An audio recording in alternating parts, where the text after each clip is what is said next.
Hello everybody, welcome into our latest live broadcast. It's the 28th of January, 2022. I'm Kerry Holzman. I'm Mitch Morrison. And today, it's another computer build, but I wanted to do something a little bit different. So we're going to do an Intel NUC build. If you recall, when the Intel NUC, which is this next unit of computing, or NUC, when it first came out, I got one and made a video on it.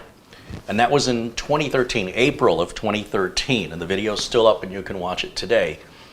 And that was sort of a middle-of-the-road NUC. This is a high-end NUC. The reason I did that video is I was curious what the quality would be like, if there was going to be any problems with it being all proprietary parts, and what kind of problems we'd potentially encounter. Well, it's been running pretty much, well, lately every day since the whole pandemic to remote to work, and that system is going to be 9 years old in April. And there's nothing wrong with it. It's, for me personally, I think it's a little bit slow, but it's fine for doing all the remote work, and I'm sure it'll continue to be fine until Windows 10 support ends in October 2025. So that's what, another 3 years. That'll give it a total lifespan of 12 years. Phew. That's pretty good. Yeah. That was a good investment. So I thought, assuming the quality is still as good, let's do a higher end, modern Intel NUC that'll give us much more performance and have more storage and faster storage and more RAM. 64 gigs of RAM, a Samsung 970, of course, 2 terabytes. There's only one HDMI out in this, but they need to have 2 monitors. Okay. So this is just a little USB-C to HDMI adapter that works just like having a separate video port, or so I'm told. Okay. And the NUC itself, the specs on this is basically our bare bones. You have to bring your own RAM and bring your own storage. Other than that, the CPU is not replaceable. It's all proprietary components, and they call it a PC kit. But they do include the AC cable. It actually says AC cable included, which they didn't do on the one back in April of 2013. You gonna have a link for? It's already in the video notes, the link for this. Okay. And they're a little pricey, but you know, when you see how many years I've gotten out of it, this is a NUC 11, which is a 11th gen chip. And it'll take either a 22 by 80 millimeter M.2 SSD, which is what we have, Okay. or you can even put or a 2.5-inch SATA hard drive. It's a little bit taller. It'll fit a 2.5-inch drive. Mm-hmm. It's got a 3-year warranty on the board. It's got Thunderbolt on it, and it's the NUC 11 PAH i7. So it's an i7 11th generation chip, and we're using the integrated graphics. Of course, you can't fit a discrete graphics card. The discrete graphics card is twice as big as this computer. So anyway, we're going to build that today. But before we get to that, let me give a shout out and a huge thank you to Peter Laycock. Peter sent a very generous Amazon gift card late last night. And well, as a result of both John Jack Wilson and Peter Laycock, those two gentlemen have been extremely generous. And what I have done is I bought some more computers that are off lease to give for veterans, including 2 Chromebooks, which I think will be great for families who have children that need to learn remotely, because you can't really get a virus on these, and they're not going to be playing games on them. This is really just going to connect you to school and be able to do your work online. And I think they're the perfect solution because they're almost bulletproof in the sense of reliability, and perfect for kids, especially if you're afraid that your kid's going to use it for playing around and not for doing schoolwork. These are discouraging to use for most gaming. So I'm still waiting for that to arrive, and we still have 2 more of the veteran computers left over to give away. So I'm anticipating at some point next week we'll do the giveaway for the 2 remaining, and then once those are gone, by then I think the new ones will arrive, and we'll do another 4 with additional 2 Chromebooks, so a total of 6. And that's all made possible through your contributions to the channel, so that when we reach a certain point, we give back, and we prioritize veterans, folks that are disabled or can't work for any reason, and people in our community. So the way it works is when the video is released, you'll be able to leave a comment and nominate yourself. You cannot nominate anyone else, nor can anyone nominate you. You have to nominate yourself to be the recipient of one of these giveaways. That's how we keep it within our community until everybody in our community is like, nobody's requesting them because we're all good. At that point, then, if you know somebody or such and such, then we can reach outside of the community. Though at the rate the community is growing, I don't think that day will ever come, but that is the plan.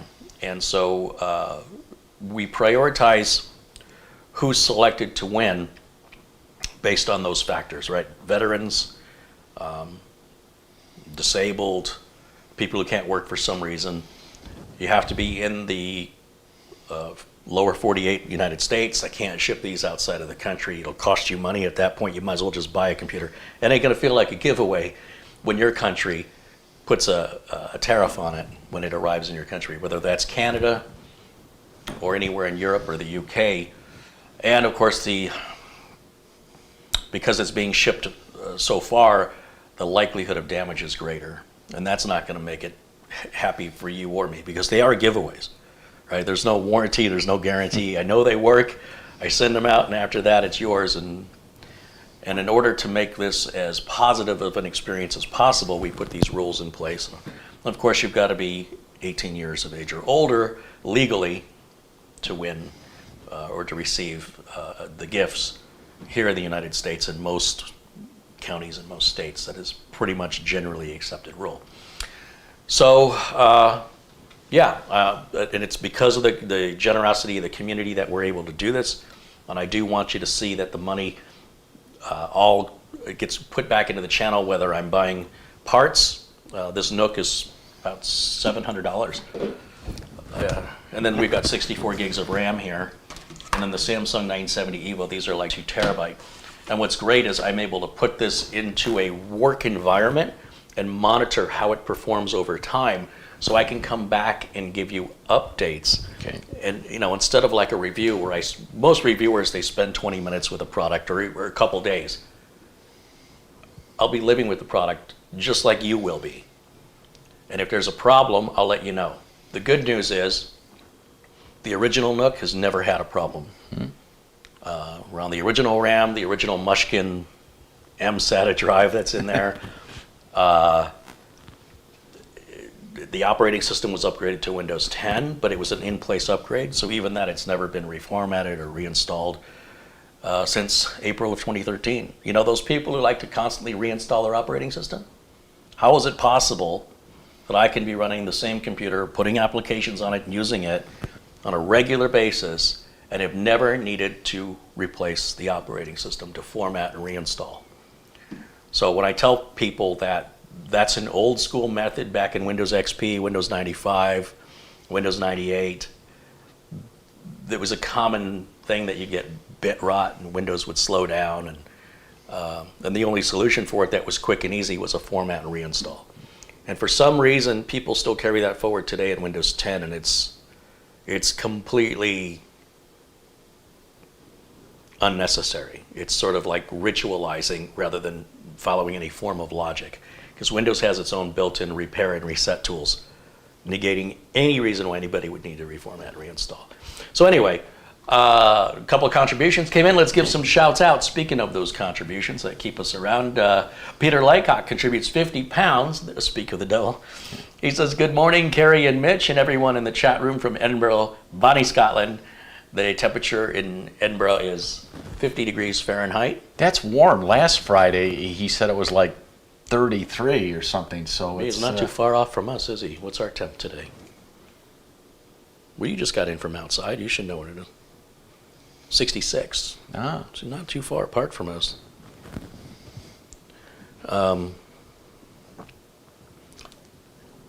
Thank you, Peter, as always. Roger Mack contributes $5. Hey, Roger, thank you for that. Rick Lakes, hey, there he is, contributes $15. He says, hello, Carrie and Mitch. Hey, Rick. Colin Hunt with £5. Thank you, Colin. XRod666 contributes $10 and says, happy Friday. That it is. Last Friday of the month. Yeah. Diane, Northwest Chicago Burbs, contributes $5. It says, buy yourself a Gatorade. He's got a Check. got a fresh one. Oh. Thank you, Diane. All right, so before I get to this, I wanted to cover this. You know what these are? Little storage, hard drives. Yeah, this is a Western Digital 2 terabyte USB SSD. Okay. This sells for about $270. Okay. This claims to be a super high-speed 2 terabyte USB SSD. It sells for $39.95. For 2 terabytes. Yeah. Yeah. You think it's real? No. What do you think? What do you think is going to happen? It's gonna be slow, mighty slow. Not only is it going to be slow, it's not 2 terabytes. Uh-oh. Let me see if I can pull up the Amazon Okay. page and show this to you because it's shocking. Let me go to Amazon. Oops, I don't want to go there. That's my Amazon shop. You can go to amazon.com/shop/Carrie Holzman to see all my Amazon videos there. But that's not what I was looking for today. Welsh32 contributes £1. Thank you for that. And Planet Cryos contributes 99 cents. There he is. Thank you, Planet Cryos. All right, let's go back to Amazon. See, I did it again. Amazon.com without the shop Carrie Holzman on it, so I can find this link. This is a 2 terabyte. I see what I did here. I got to look at my past orders so I can pull it up.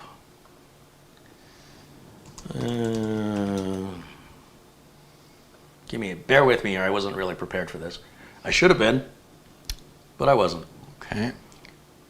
Okay, so here is, by the way, there is no like name on this product. I can't tell who makes it, which is my first warning. Well, my first warning was the price. So let me pull this up and share it with everybody. Where's my Windows capture? No, not that one. I'm talking about this one. Oh, yeah. Yeah, I know that's a Western Digital. Try and stay with me. Yeah, okay. All right, and now let's see if I can share the screen here so people can see what we're looking at. That should do it right there. Okay, well, look here. It's $39.99. It says external solid state drive, 2 terabyte portable external solid state drive, 2,000 gigabytes. That's the same as 2 terabytes. Okay. Ultra high speed. Keyword there is ultra. Type-C USB 3.1 portable hard drive suitable for Mac, PC, notebook. Brand, Genso. Rating 1 star. Well, before it didn't have any ratings. That person just rated it That was you. the same day I got mine in the mail. That was posted. It was posted on January 25th, just 3 days ago. Now, this person, this Richard Taylor, says, the storage device is extremely slow. I bought 2 from this company in different listings, and they behave the same way. I measured the read and write speed around 10 megabytes per second. I got 8. With a lot of variability. By comparison, a way cheaper 1 terabyte flash drive I have reads at 80 and writes at 30. By the way, an even cheaper 1 terabyte mechanical hard drive, USB, like a Western Digital Passport, will give you writes of about 80 or 90 and reads of about 80 or 90 for less money. He's got a Crucial 1 terabyte SSD that costs 4 times as much. It reads and writes 30 times as fast. He says, I think it took 2.5 hours to copy just 25 gigs. Out of 2,000 it can hold, supposedly. He says, this just doesn't count as a solid state drive. Now, there's a reason I want to bring this to your attention. There's a couple things you should watch for when you're buying from Amazon. First of all, look at who it's sold by. It's sold by Genso US. You can click on that and learn more about who they are. Or maybe not. Or not. Look at the business name. Does that look real to you? What a moniker. It just looks like, No. I mean, I can't tell if they're spelling something out It's a lot of or if they're just slapping around the keyboard Yeah, randomly. it's a lot of syllables. All right. And then you can look at the feedback for the company. So why did I buy it? Well, I bought it because when we go back to the main page here, you'll see it ships from Amazon. That means that it's got free returns. So I knew I could buy it and verify my suspicions that this is not real. You're going to get a drive, but it's not going to be what they claim it is. So here's what happened. Let me go back to my main camera here. So this comes in the mail, and it shows up in this little Ziploc bag with this USB Type-C to Type-A cable and these instructions. And I want to show you these instructions. It says it's a solid-state drive, right? It says it numerous times, but the instructions say do not shake, number 2, don't shake the body when accessing data with a mobile hard disk. It's not a mobile hard disk, it's a mobile solid state. Step 3, before unplugging the mobile hard disk, remember to exit safely. It's recommended mobile hard disk be unplugged after 10 seconds. 4, don't fall. 5, do not use extension line. 6, multi-backup of important data. So what they're saying is this is a mechanical hard drive. All these instructions are basically for a mechanical hard drive, but it's not. It says it's a solid state drive. So they back in the day, they used to make little tiny mechanical drives. They put them in like Microsoft Zune and things like that, some of the early iPods, MP3 players. But they do spin up just like a regular hard drive. So when I plugged it in, I put my ear to it. It doesn't make any sound. That's solid state. So my next question was, how fast does it read and write? And what's the actual true capacity? Because what'll happen is it'll report to the computer it's one size. And if you, let's say you buy a new car or any car, and it says it comes with a 20-gallon gas tank, but you never fill the tank. You always just buy a couple of gallons at a time. How do you truly know the real size of that gas tank until you fill it? You may own the car months or years, and then one day you decide, I'm going to fill up the tank, and it clicks off at 12 gallons. You're like, well, 12 is a far cry from 20. Well, it's too late now. So when you're buying solid state storage, it's very easy to trick the computer into reporting any size they want to code into it. So the only way you can know the true capacity is you have to write data to the entire drive. Well, there's an application that I use that'll do this for you. What it'll do is you take preferably a new drive, but take any drive, mechanical hard drive or solid state or flash drive, you plug it into your computer and format it, make sure it's clean. Or if it's brand new and it's already formatted, this is the first test I do with it. Okay. And I use a program called H2 Test W. So let me go back to the window capture, go back to Amazon, and let's go to H2 Test W. I'm just going to Google search that. Right here, the very first link, this is it. I don't memorize all these links any more than I memorize the locations of places I'm going to go in my car. I type it into the phone for the GPS, and it comes up with all the options, and I pick the one, right? Usually, if you use Google, it's usually right up at the top. So Okay. click on that, and we'll just download it. It's a very small download. And right here, we'll grab it from the US, and it's going to download it here in just a moment. There we go. So it's downloading. Now I'm going to extract this. There's just 3 files in it. And let me show you what those look like.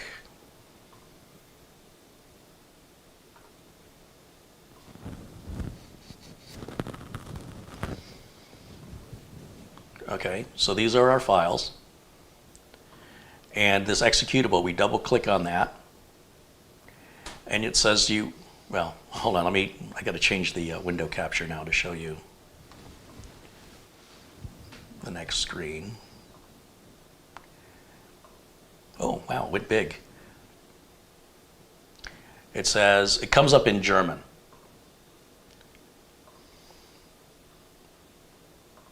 Give me a second, I gotta get back to the app. So you would have your flash drive or your external drive plugged in, right? So first thing I gotta do is select English. You see right up here, pay very close attention. You need to select English if you want it in English. I've had many people email me and go, how do you find the English version? There is no such thing as a German or English version. You have to click English. It's so frustrating when something's right in front of somebody and they don't see it, and they spend 5 minutes sending me a message. This takes 10 seconds, to acknowledge it and click it. Select your target drive and then hit write and verify. And what it will do is it's going to write data until it runs out of space. Okay. Not to the reported capacity. Once it's done writing the data, it's going to read it back, and you're going to end up with a final screen that says the data was written at an average of this speed, and it was read back at an average of that speed, and it took this many hours to write it, and this many hours to read it. And oftentimes you'll get a warning message where it'll say the reported capacity of the drive is a couple of bytes smaller than it really is. And it does tell you that that is normal, don't freak out about it. If the difference is like 10 bytes or something, who cares? We're talking about differences of gigabytes of reported capacity. That's where fraud is. But just because the operating system, or the file system rather, is reserving a certain amount of bytes for the file structure, and again, it does tell you if you read past the warning, it's that this is normal. And just do the math, look at the number it's reported, the number that's actually available. It's usually just a few bytes. Okay. So that's nothing to freak out about. So now let's go to this Western Digital, the My Passport SSD. Let me go back to Amazon. Let me pull this up because I want you to pay particular attention to the price. So we'll go back over to Amazon, and then we'll go to Western Digital SSD 2 terabytes. Now, in general, a terabyte should be about $100. Okay. Maybe a few bucks either way, depending if it's high performance or budget, or if it's on sale. Now, the drive I've got here, let me share the screen once again here with the folks at home. I wish OBS could read my mind. That's asking an awful lot. Okay. Yeah, I'm not even sure. All right, so you can see that there's a significant price difference, Yeah, right? yeah. Now, the reason I even knew this existed was I got an email. I sign up at slickdeals.net for alerts on electronics Okay. computers. And this came in at $189 on sale, just for the red version only. Okay. So I paid $189 for it, which I thought, it's under $100 per terabyte, Yep. which currently in January of 2022 is a good price. It's a fair price. And it says this is a solid state drive that will read up to 1,050 megabytes per second using USB 3.2 Gen 2. Okay. So I said, okay, I really like the Western Digital Passport mechanical drives. I've been using them for some time. Mm-hmm. So I was very curious how this would perform. And it's got a 5-year warranty. And I run the same software I just showed you, the H2 Test W. Okay. Holy smokes, this thing is fast. Let me show you one of the cool features of this drive. Let me click this off. This is the new king of the hill. Okay. First of all, it doesn't get super hot like others. It gets warm. A lot of these, as they heat up, they slow down. This wrote from byte 0 all the way to the 2,000th gigabyte. It pretty much didn't lose much speed. It was well over 200 megabytes per, no, it was over 400 megabytes per second. I don't have a USB 3.2 Gen 2 on my laptop. Okay. But I do have a Type C, which I think is a Gen 1. And look what they did here. They give you this little adapter. Isn't that amazing? So it comes as a Type C. Okay. Type C always goes in this end. And then rather than giving you two cables, as a lot of companies do, they just give you this little Type-C to Type-A adapter. Okay. And it did run a little slower, but that has nothing to do with this. Okay. It's just that my laptop, my Dell XPS 15, is about 3 years old. Okay. And so it has the latest USB that was 3 years ago. So when I'm testing these, I'm always using the 3-point whatever it is USB on the side of it. But on the other side of the laptop, there's the Type-C. Okay. And I knew that was faster. And sure enough, it ran even faster on that side. And the read speed, essentially, it should take about an hour to move 1 terabyte of data to a external USB device if it's fast enough. This did 2 terabytes in like an hour and 10 minutes. Yeah. Ooh. And in fact, usually your write speeds are a little slower than your reads. Okay. This one's the other way around. I don't know why, but it actually reads a little slower than it writes. I've never seen that before. I can't tell if that's metal or plastic. It almost looks like it's metal on one side and plastic on the other. Or maybe it's just the finish is glossy on one side. Give you an idea of the size of it. It's certainly bigger than a flash drive, so you don't get the portability like you would with a flash drive. But this thing is impressive. This is the box, and there's not a whole lot in here but the drive, the cable, and some documentation that appears to be relatively useless, as most documentation is.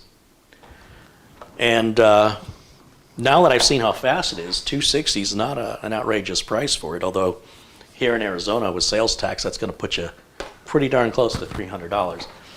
But if you're trying to move a lot of data and you're on the clock and you got things to do, that's not messing around. Mitchie-like. Yeah, a 5-year warranty. Yeah. Now, compare that to this one. $40. Yeah. I got to around 438 gigs. Or was it megs?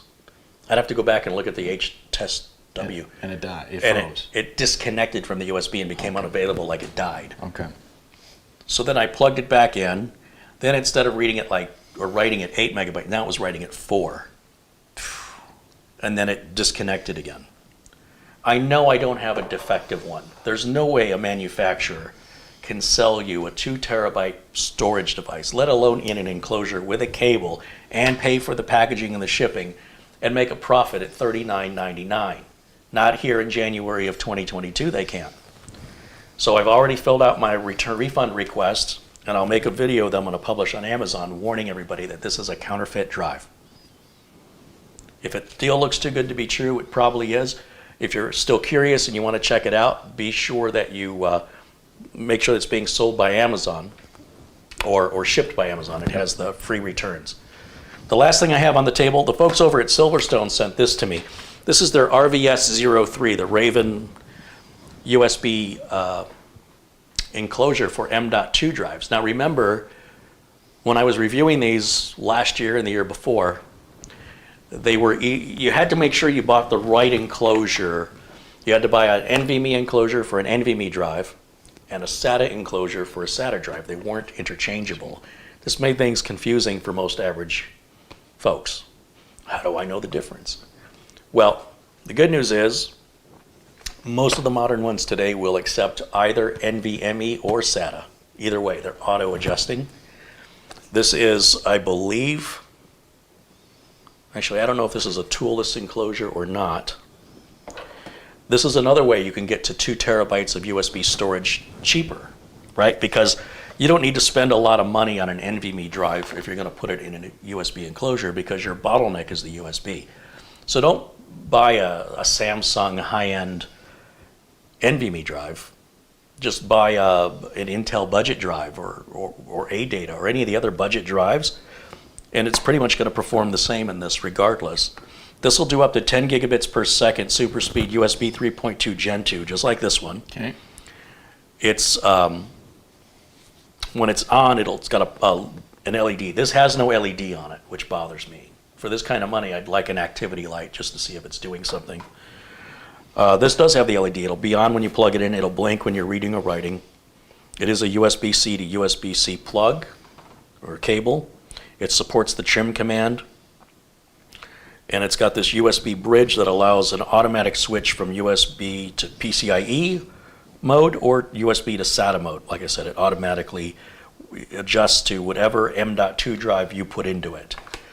Now, I don't have an M.2 drive to demonstrate this today. I will revisit this in the coming weeks, and I'll run H2 test W on it. But what I like about this, there's no way to upgrade this, right?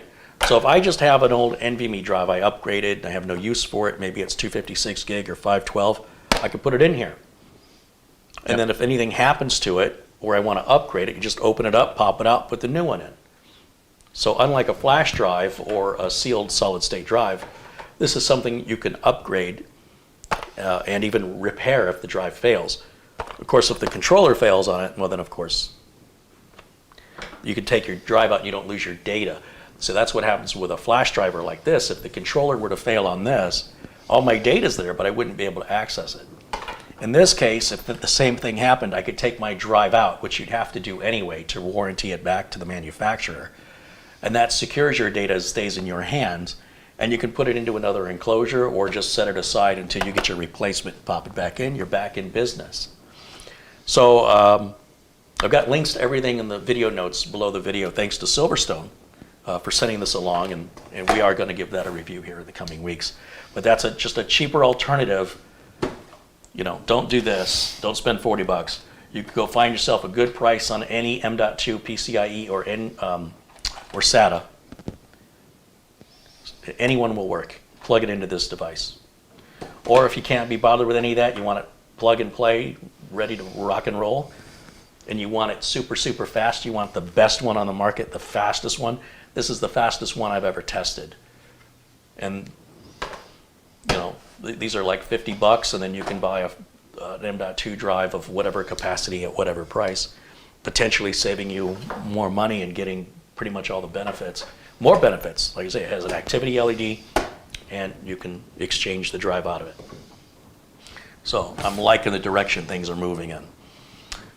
Okay, before we move on, I'd be happy to address any questions that you guys might have regarding the products I've shown you, or if you're aware of a drive that's faster than this, that's 2 terabytes in capacity. Let me see if it's in tune. Perfect. It is, but you aren't. 479 people are watching right now. All right, did we miss some contributions? I think we might have. Let's take a look.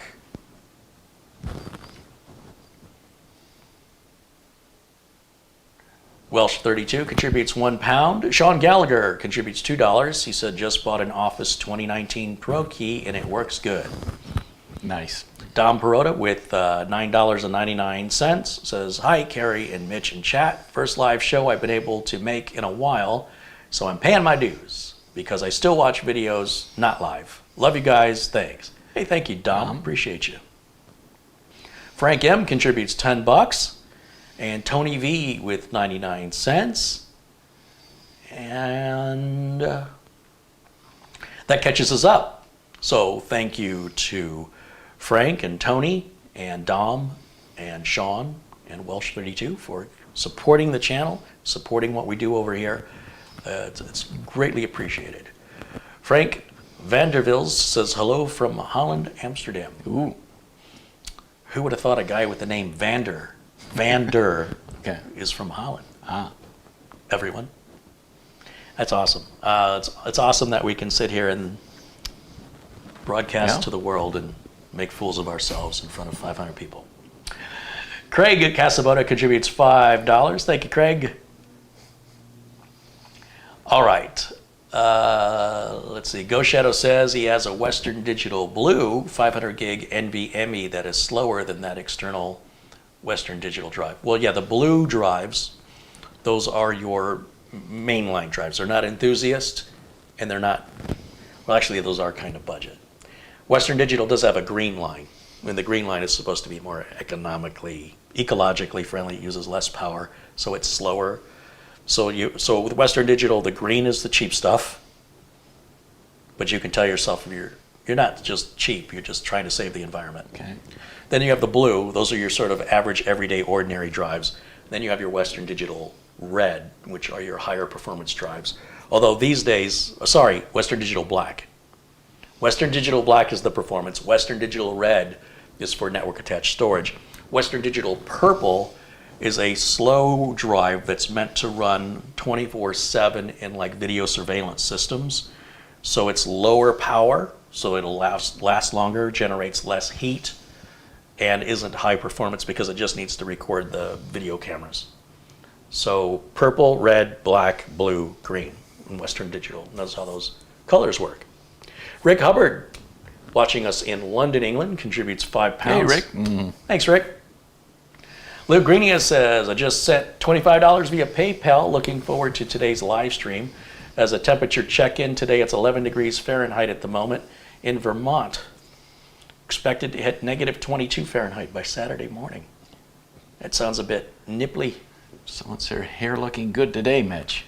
At least he's Well, got it's hair. the glue. The glue just fit right on that toupee. So, You can barely even tell. so do you pronounce that NUC or NUC? I don't know that there's a proper pronunciation. I like to think of the Three Stooges, you know, Curly. Yeah. So, Nuck. so that's NUC. So don't be a schnook, buy a nook. No, that isn't. It stands for No. Next Unit of Computing, NUC. Okay. But I can tell you it's definitely not nuke. Right. That would be right out. Yeah. 3 shall be the number of the counting. Patrick Russos says Western Digital Gold is for data centers. Gosh, it's been a long time since I've had to do any work in a data center. So I didn't know that because I don't do that kind of work anymore, and that didn't exist. There was no such thing as Western Digital Gold back when I did it. So good to know. Thanks for contributing that. Chris Garrett said he saw Western Digital green drive on eBay that seems to be a knockoff. It's from China and claims to be SSD 2 terabytes for $39.99. There's no way. Like I said, essentially the numbers you're looking for is $100, right around $100 per terabyte. Whether we're looking at solid state drives like the Evo Plus at Amazon's $229, but it's a little more than the $100 per terabyte because it's a performance drive. We can go to an Intel 660p as a budget drive, which doesn't perform as well, and get it around $180. So you can see we're right in that $100 per terabyte price range. And when it comes to transferring the data through USB, if you can transfer a terabyte in an hour, that's decent. When the drive is installed internally, different story, because it's running at full speed. Putting a drive like this in a USB enclosure, it's only going to run as fast as the USB. This would be a waste of money to put in a high-performance drive into a USB enclosure because your USB is going to be your slow part. And we give you these numbers, we're assuming you got USB 3.2 Gen 2. So if you plug this into a USB 2 port on a 6 or 7-year-old computer, it's going to run very, very slow. But that's not because of the device. So the price will usually be your first alert that something's not quite right. And honestly, if I didn't have the return guarantee from Amazon, I wouldn't have ordered it. I pretty much knew what this was going to be. I do kind of want to take it apart to see what's inside, but that's going to cost me $40 because then I won't be able to return it. What I want to see is I want to see Amazon removing these listings. And I've told Amazon, if you have any USB devices that claim to be solid state that are listed, I'd say if it's under $60 a terabyte, I can almost guarantee that's going to be a fraud every single time. Now, prices will change with whether it's inflation or the cost of making it goes down, so this may not hold true. I hope it doesn't hold true in 2024 or 2025, right? Then maybe $60 per terabyte will be normal. But $40 for 2 terabytes? Don't be a sucker. All right. See what I do for the community. Yeah. See the pain I go through? I got to take this over to the UPS store and send it back. I spend hours testing it. Lou Greenia says, I got the Western Digital 4 terabyte My Passport Black for backup and love it. Speed is decent. I think the 4 terabyte isn't SSD, is it? I think that's a mechanical drive. Michael Dane, he joins us in the chat room. He says, Mitch and Kerry remind me of the show Gilligan's Island. Kerry being the professor and Mitch being Gilligan on Kerry's Island. Let me hit you with my hat. Skipper.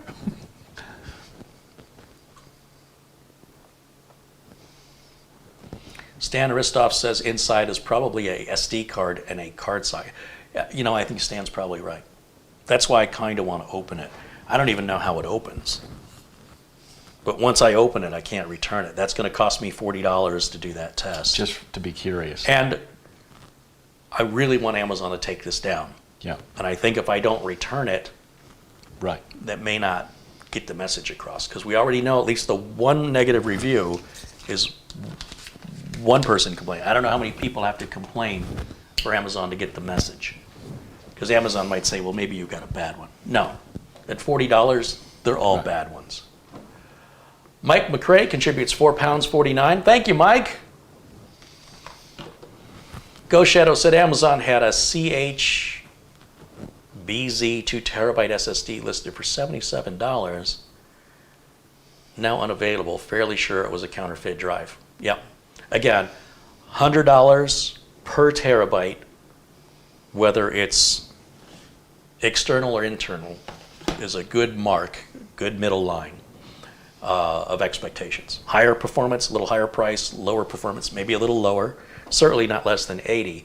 And if you're doubling and you're saying it's 2 terabytes, for less than the average price of 1 terabyte, it's almost assuredly a scam, counterfeit.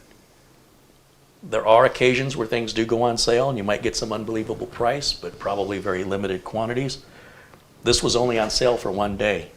That sale wasn't that extreme. We went from 260 to 190, 189. So that's a $70 savings, but still a significant chunk of change. After sales tax, this was over $200. 10% sales tax in Arizona. So again, I knew I could return it to Amazon if I didn't like it. It's coming from a manufacturer I know. So I knew it was a legit deal. I just didn't know how good the drive was. I always compare everything to these. This has always been my favorite. This one right here. This is the Samsung.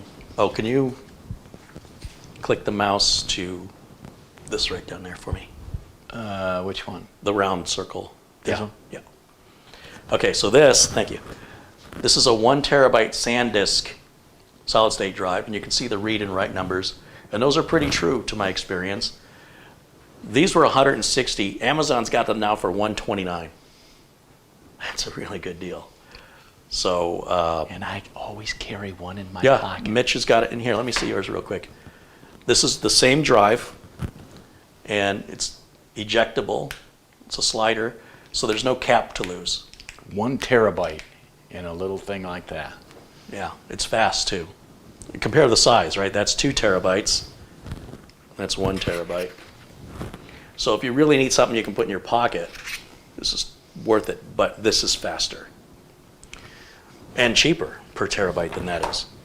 Then I saw this new brand, and they were very aggressively priced. They're called T-Cell. Oh, I guess I have to hold it the other way.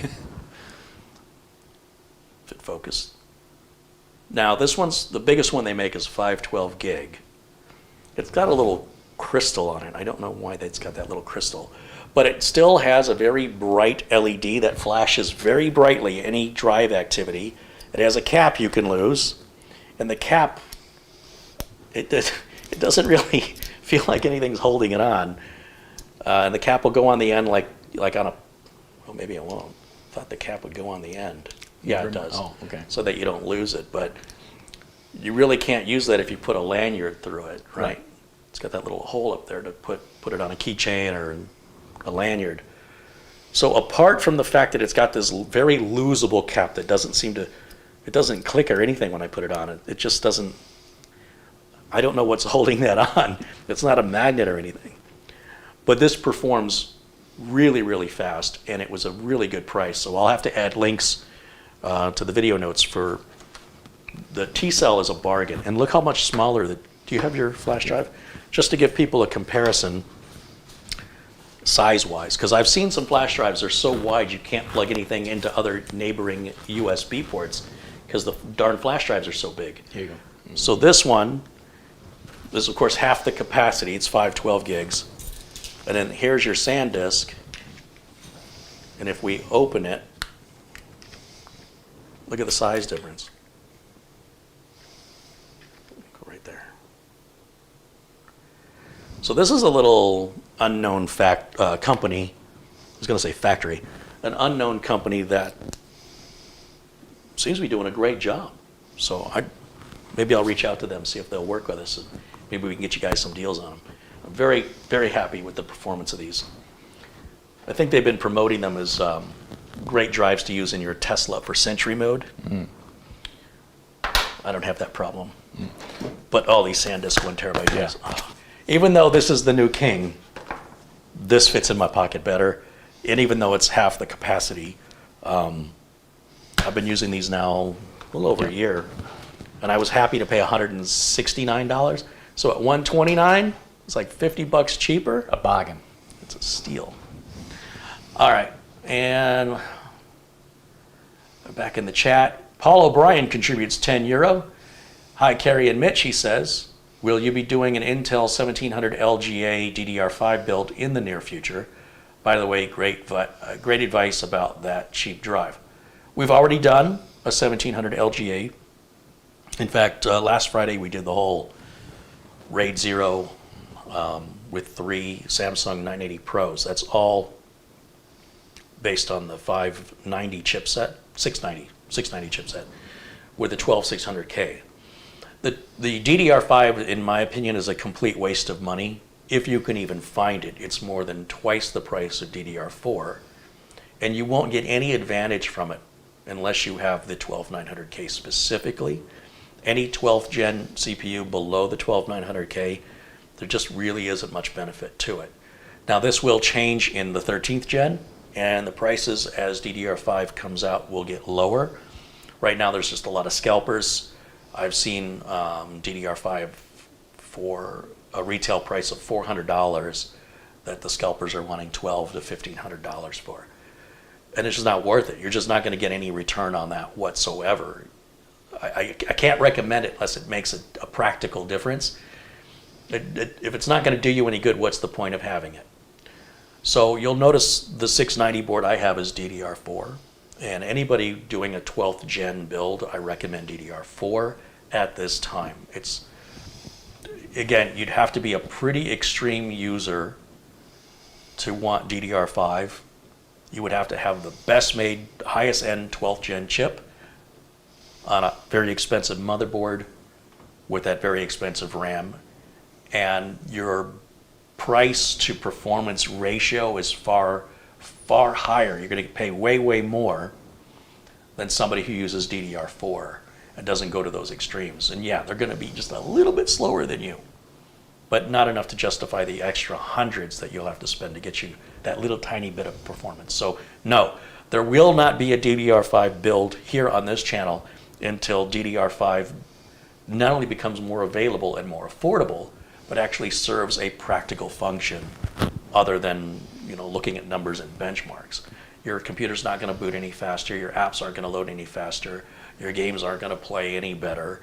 You know, once you reach that point, this is really the realm of overclockers and people who have a lot of time and money to mess about and experiment with settings to figure out what tweaks get them that little extra boost, that are willing to spend hundreds of dollars to get single-digit performance increases. So I appreciate the question, but for practical reasons, remember, at the end of the day, what I'm doing here is not hobbyist work. What I'm doing here is pragmatic and practical, and I'm going to give you some sound advice regarding the investments you're making with your money, at least what I feel is worth it.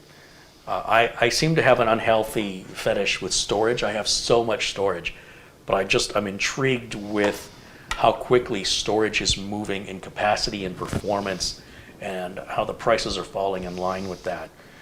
And I always make sure that I can return the storage because, look, Hold out your hands.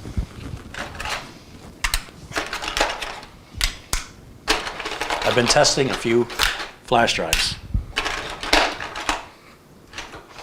There's one like that. There's a little one. This is one by Team. Kind of looks like the Samsung, doesn't it? Mm-hmm. Yeah, one of those, one of these. There's a few more of those SanDisks. Here's one from Micro Center that's terrible. Here's some more of those. That's all right, let them fall. Here. Oh, these are kind of neat. Oh, look at this one. This is a little slider from SanDisk. Just put that right there. Then these are the silicon power ones. I like to use these for like boot disks and BIOS flashes. And there's another SanDisk one right there.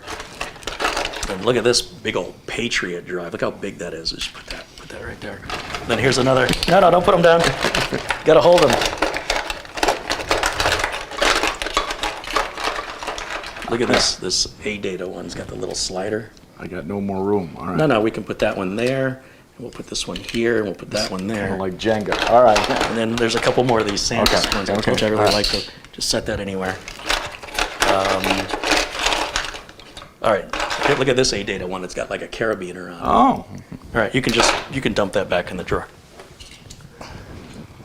That's about a third of what's in this drawer. And I'm running performance tests on all of those. So I might have a little bit of an unhealthy fetish with storage. Don't get me started on my external Yeah. USB, like Western Digital Passport and Seagate Elements, the little laptop size drives. I've got about 30 of those. Mm-hmm. Well, I think it's nyuk time. Certainly. Paul O'Brien contributes. Oh, that was the one I just read. Thank you, Paul. Thanks for the question. And Chris Garrett says, I thought I had a bunch of flash drives. That's just at Studio B, because I left the flash drives at Studio A in case I need them. So there's another stack. I've got flash drives going all the way back to my iOmega 256 megabyte keychain flash drive, which still works to this day. I think it's only USB 1. But it still works, no problem. Luke sent us a link to the 4 terabyte drive he bought. Let's take a look at what he got there. No, it says it can't find the page. I don't know what you, the link's not complete, Luke, but we can just go to Amazon and look it up, I guess. Western Digital.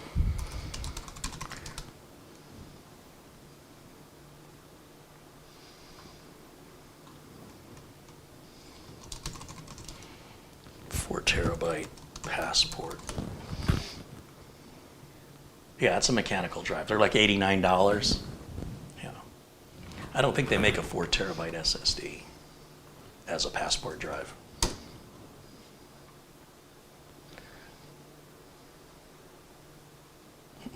Oh, yeah, they do. $529. Holy cow.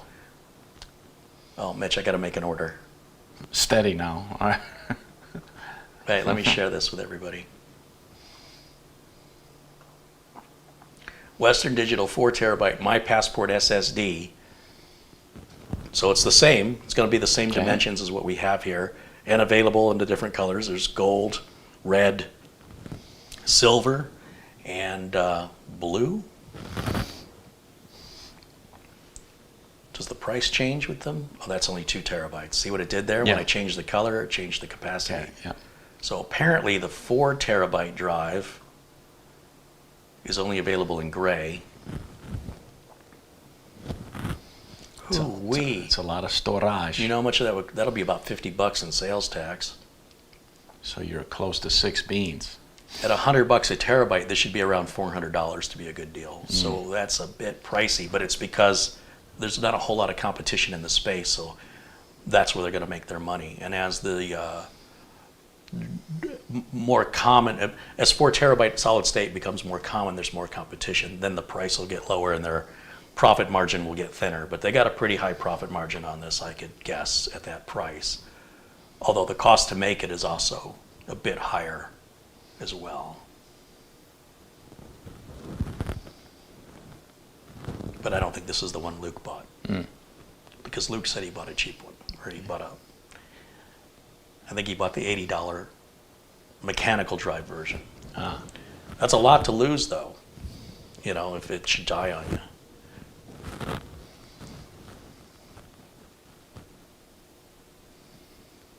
How long can I leave this unplugged? I don't know why people keep thinking their data's going to go away.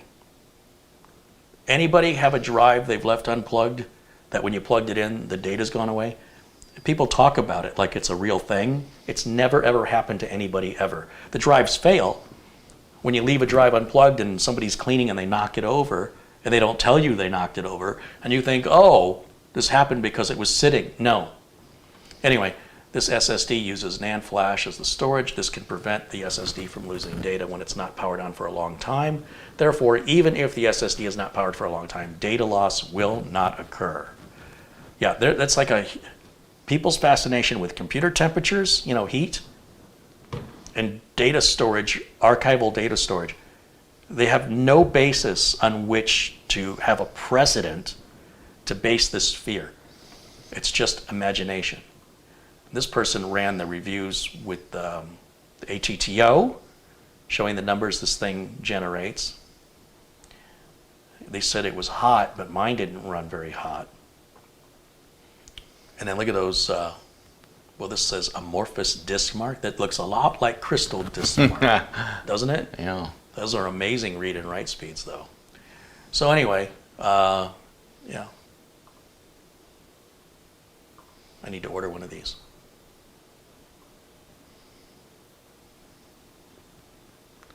A lot of people are saying they attempt to register this with Western Digital and they're claiming the serial number is invalid.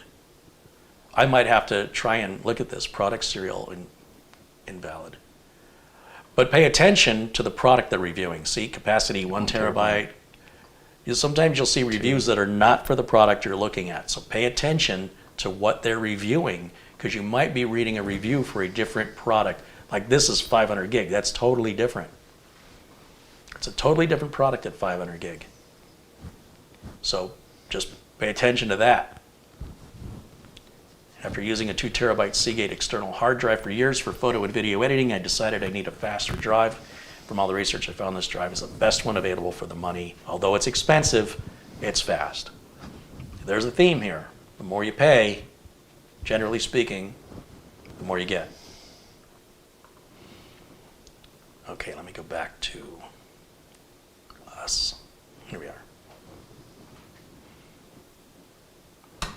Well, yeah, you got to worry about fake reviews too. That's a point. So, at least with me, when I'm telling you stuff, I don't have a dog in the race. I'm going to call it as I see it. Western Digital doesn't know I did it. They didn't send me a product for free. I used my own money. I bought the product the same way you would. I'm probably a little more advanced in my testing, maybe, than most average users. And I'm probably a bit more extreme on my usage. If I'm getting a 2 terabyte drive, it's probably because I need to move large files.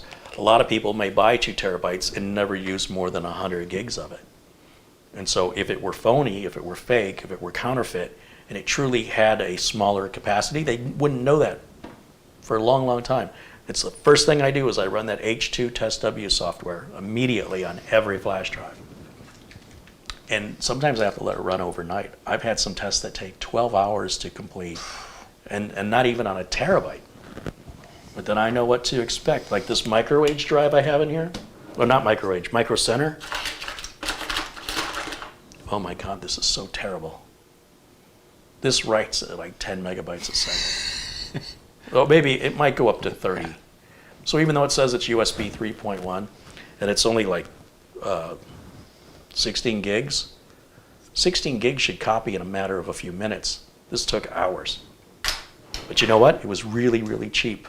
And it's got a big name brand on it. Although Micro Center is just buying them and sticking their name on them. They're not making them.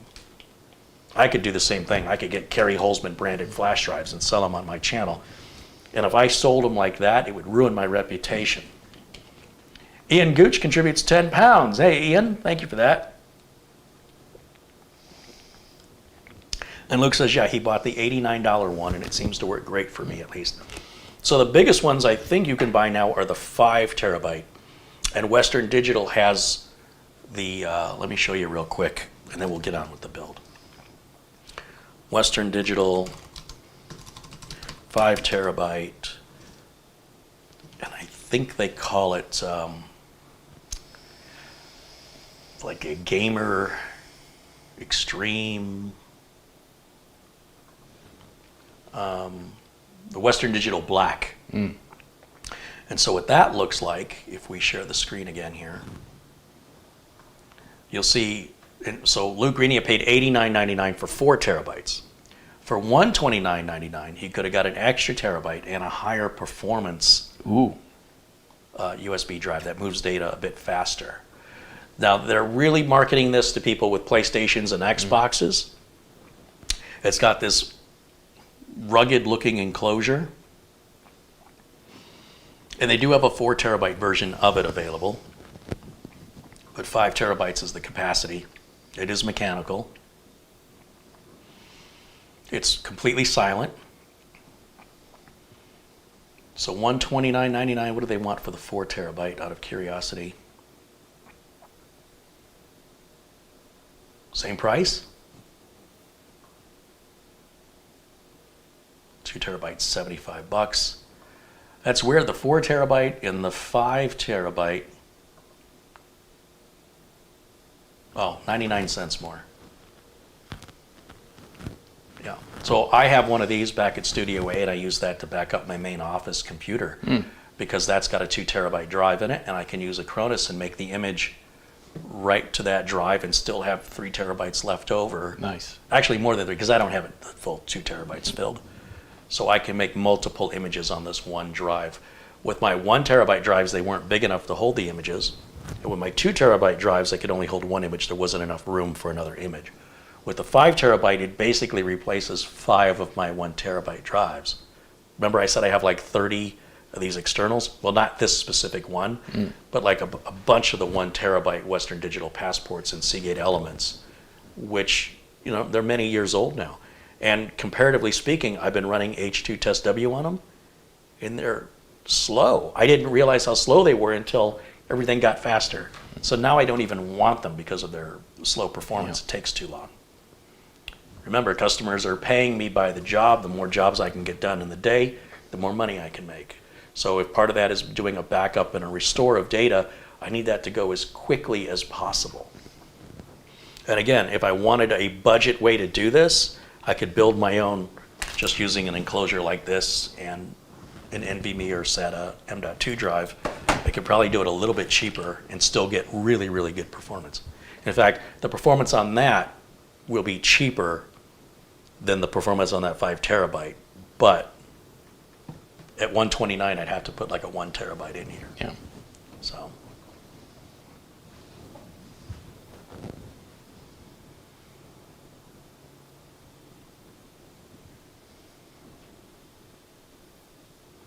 Bob Connor says, I missed his contribution. Let's scroll up.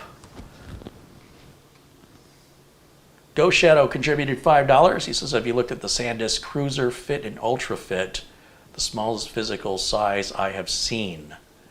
The smallest physical size I've seen is the drive I gave you yesterday, the Silicon Power. It's like about the size of what? My fingernail. I don't think you can make them any smaller. I'm not so interested in those really tiny drives. I want fast drives. But I also don't want to have it be heavy. Like the full-size desktop drives, they're prone to getting knocked over and breaking, and you have to give external power to them. So I like a drive that I can plug in, it runs off USB power, and with the solid-state drives, you can knock them around while they're in use. No problem. You don't want to do that with a mechanical drive. There's Bob. Yeah, Bob contributes $15. He says, here's my no excuse for being late fee of $5 and my regular being late fee of $10. I have 2 of those Western Digital 2 terabyte solid state drives, 1 gold and 1 blue, and they work very well. Yeah, you can't go wrong with Western Digital or Seagate or SanDisk as far as I'm concerned. Thank you, Bob and Ian and Ghost Shadow for your contributions and for supporting the channel.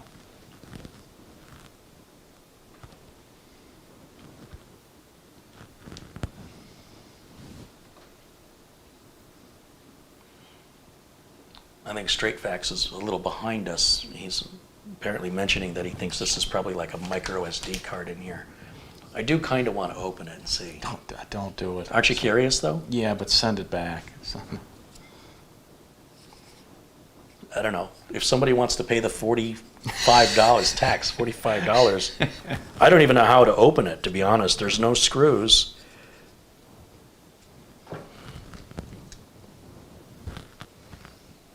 Do you see any way to open this? Mm-mm. I wonder how you get it out of there. And that's aluminum, so it's not like we're going to cut through that. The ends are plastic. The ends must pop out. Maybe you get a drill in there on an angle and we can pop it out. I really want to know. Inquiring minds want to know. Okay.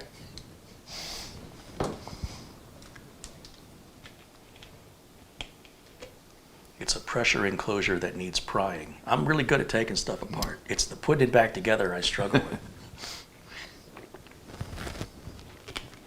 I mean, look, if we take it apart, it doesn't matter if we destroy it in the process just to see what's in there. Ross Quarter contributes $10. He goes, here's my arriving link charge too. Daniel Kudajar contributes 10 Australian dollars. He says, always good to wake up to these live streams in Australia. Got to get down there someday. Ken Drigger says, iFixit has the tool. I've got a ton of iFixit tools over here, but I think this is drill worthy. Because I'm impatient. I don't want to fidget. With iFixit, the idea is that you want to put it back together. Right. Right? But if I'm just tearing it apart, I can get my drill and crack it open.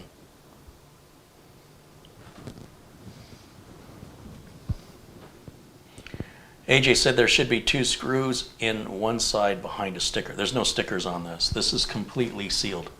Completely sealed. If you take a look at it close up, obviously, not my first rodeo. I know how screws hold things together. This has no screws. It's completely sealed. This has got a plastic on it here, little plastic, like you always see me peeling it off. See, I'm scratching at it. Yeah. Yeah, that's just pushed together. There's no screws on this. It's completely smooth.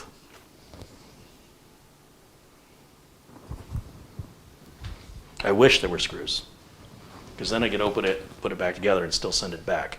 If we open this, we have to destroy it. If we destroy it, no sense returning it, because they won't accept it that way. You've got to return it the way you purchased it, even fraudulent products.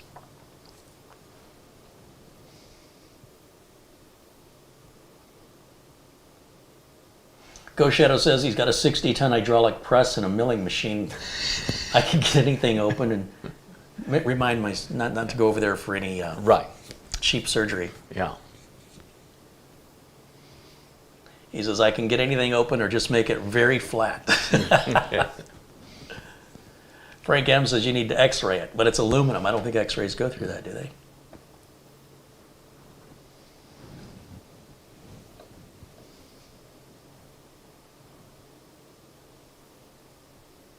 Should I get out the drill?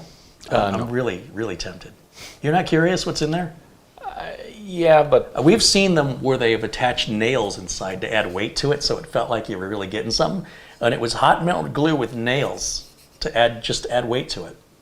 But I think, again, by sending it back and telling them why. Yeah, but we can make the video and we can attach the video review to the product page and really embarrass them.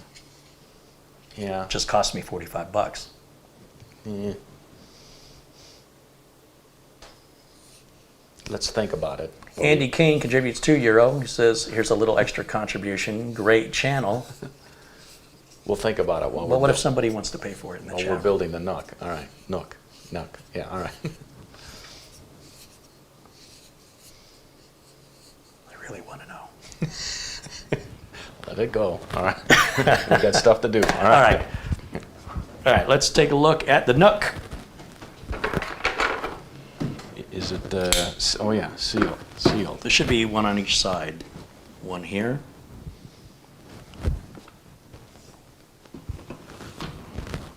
One there. And then if you lay it flat, there you go. Ah, Nice presentation, huh? beautiful. Wait, don't take it out yet. Let's give her a spin.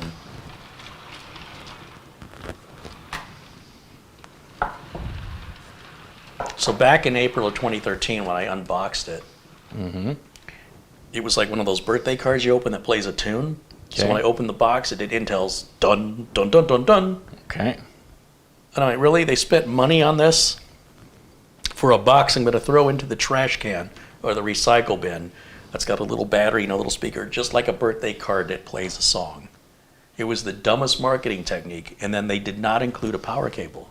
And the reason they didn't include the power cables, they said, well, we ship these all over the world. We can't possibly know what. Well, of course you can. What does everybody else do? You think Dell says, oh, we're going to send you a laptop. We can't send you a power cable because we ship Dells all over the world. And I really mocked them for it. And it turns out somebody that worked at Intel had reached out to me and said that their whole department watched that video. You'll notice now it promotes, it includes a power cable. Imagine how ticked off you would be if you made the investment, as I did in April of 2013. You get your system built and you go to plug it in and realize you don't have, you've got the power adapter, but the cable that goes from the wall to the adapter, you have to buy that separately. But they included a VESA mount to hook this onto the back of a monitor so that you wouldn't see it. How many people do you think need the VESA mount or use it versus how many people would need a power cable? Just sits right on your desk. So anyway, let me bring this up to the camera and we'll get a close look at it. Peel that sticker. So you see we only have the one HDMI out, but above it there's that, I think that's a Thunderbolt connection there. And we'll put that adapter on, it'll give us another HDMI. Okay. A couple of USBs, hardline Ethernet, USB Type-C here, I think is what that is. No, this is, I think this is, maybe that's the Thunderbolt port right there. I'm not sure, I have to read the documentation. There's one side of it, which has a Kensington lock right here, so nobody will walk off with it if it's in an office. On the front, You got another USB. yeah, USB Type-C and regular USB Type-A. What is that hole for?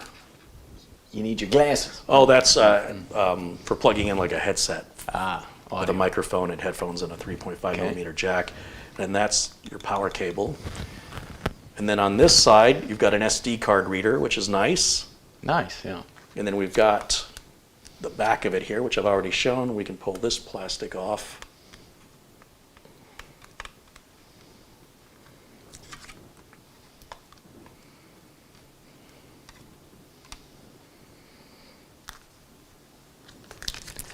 All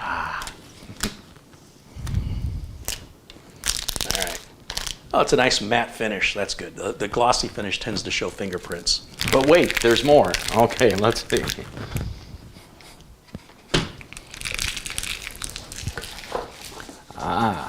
Open the box, and we've got screws. We've got documentation. More documentation. We have, like you said, a mount. Yeah, for the backup. You want to hang this on the back of a monitor, they give you the VESA mount. What else you got in there? Power cable. Power brick. That's it. Essentially what this is, it's a laptop without a monitor or a keyboard. And you have to put in your own RAM and storage.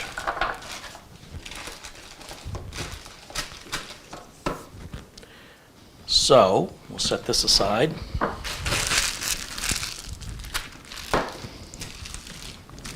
Boop! And 3D. Yucky wire ties. it's still the Mickey Mouse plug. This is often referred to, it's the same as they were doing it in 2013. Oh, you can leave that one tied. Leave that one tied. Yeah, this one we have to untie. This, oh, you know what? It's a very short, you will have to untie that. Yeah. We don't have to do that right now. Okay. Because this isn't going to reach from the floor like I thought it would. So Mickey Mouse, if you look at it, it looks like it's got see, it's got like 2 ears and looks like Mickey Mouse. If you say so. Okay. The outline, you telling me that doesn't look like Mickey Mouse? Yes. I'll go with it. It's often referred to as a Mickey Mouse type plug. They're often available anywhere computer stuff is sold, but it just really upset me that it didn't include it. Now this upsets me, it's so short, right? I assumed this would be, you know, like a 6-foot cable, and we wouldn't need to unwrap that one. We could just plug it right in and test it here. But we still have to put RAM and storage in it first.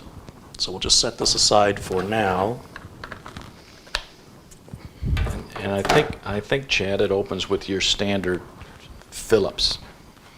We'll take a look. I haven't worked on one of these before. I do avoid looking at documentation because I enjoy figuring things out. And being in the business over 30 years, it should be intuitive for a guy with the kind of experience I have, and if it isn't, that must be really poorly engineered. Also, I've got previous experience with previous models, and I don't think they've changed them that much. So I was going to mention something else, and it just...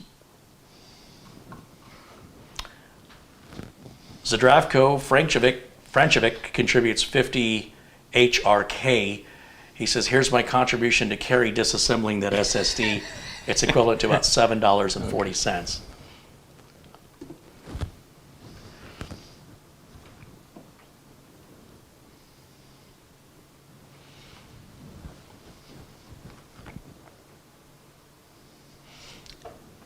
Randall Hill says, I sent you $10 on PayPal to open that sucker up fund. We got $17 out of 45 to open it up. Uncle Kerry is getting old. Well, that beats the alternative from what I'm told.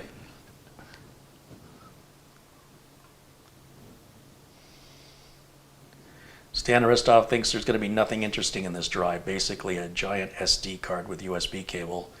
Not even a card inside. Too expensive to solder a socket and put the card in. Well, I mean, unless you've got X-ray vision, how do you know what's in there? I think you're just guessing. He's probably right. But how do we know for sure? John says, $45, that's a lot of chicken wings. Actually, Yeah.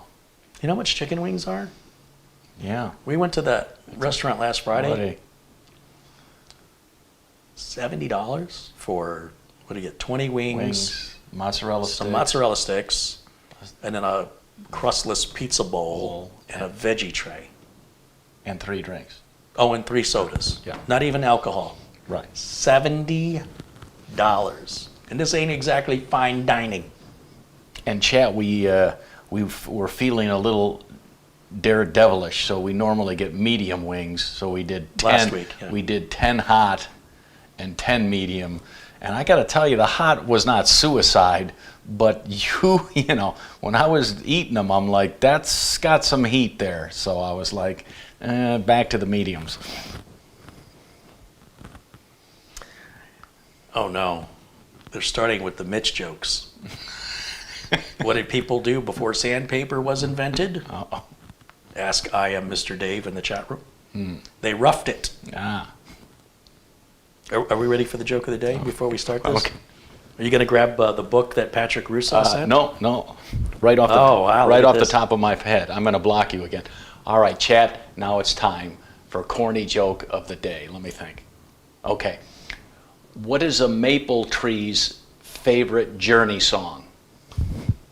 What is a maple tree's, this is very specific, favorite song by Journey? Don't Stop Beliefin'. Oh. Ouch. That hurts my neck. Don't I have that in Patrick's book? Oh, it's right here. Yeah. Okay. The ultimate joking joke book ever written, no joke. Ooh, I got to take that home. So you just tell me when to stop. Stop. Point at a joke.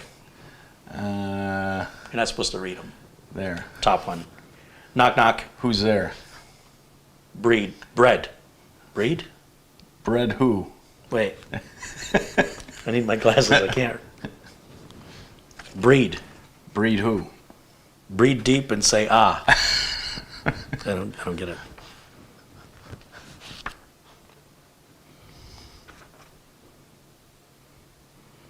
You know the difference between boogers and Brussels sprouts? No. No one eats Brussels sprouts. So that's a quality joke book right book there. This should take care of you for the next couple shows. There you go.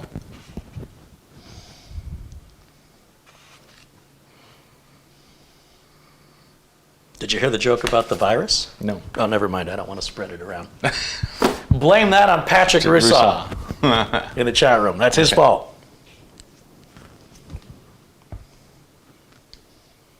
You gonna use Big Red to take these screws out? You're that Which size are confident? those? You know, I think the Milwaukee M4 will do it. Let's see if the bit fits in there okay.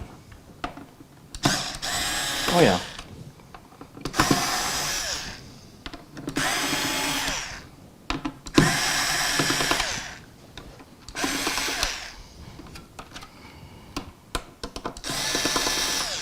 Okay.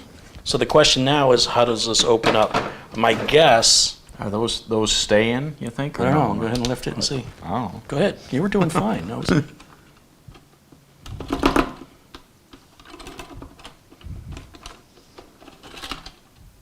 Ooh.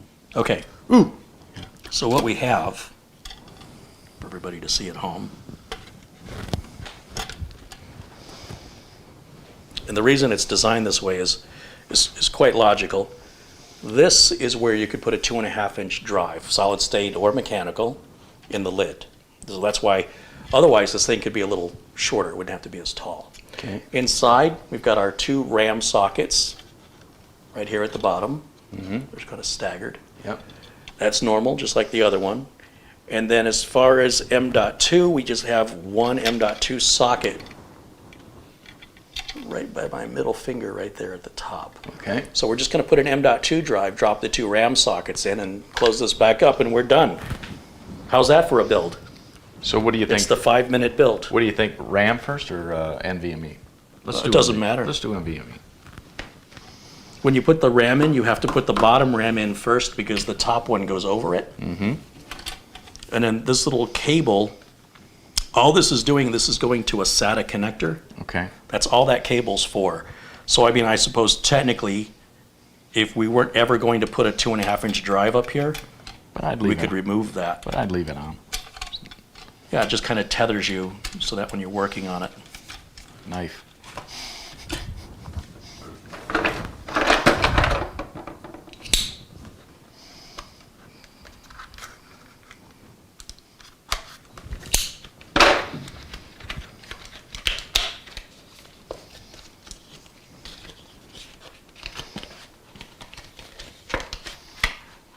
Dennis Paulson says, do you know the difference between a snowman and a snow woman? No. Snowballs. Mitch Likey. Dang, that's a good one. Ooh. I must have one of these for myself. Don't you have one already? No. And none of your builds, you don't have a 2 terabyte Samsung? No. Mitch is going cheap. For the upcoming birthday build. Okay. Daniel says, will this pass the usual Prime 95 test? More than likely it won't. These computers are not intended to be pushed that hard for that long. It will likely run into a heat issue. They're just simply not designed for that. We could try it, but I would be very surprised if that were successful. Isn't that a your number one? Yes, we use the JIS driver for that, which is right there. Magnetized for your Wait, protection. maybe let me get the camera. Let me get the for wireless your camera, protection. Okay. and we'll get some close-ups. I'll be the cameraman today. Ah. Let's see. It's been a while since I've done this. We'll turn this on.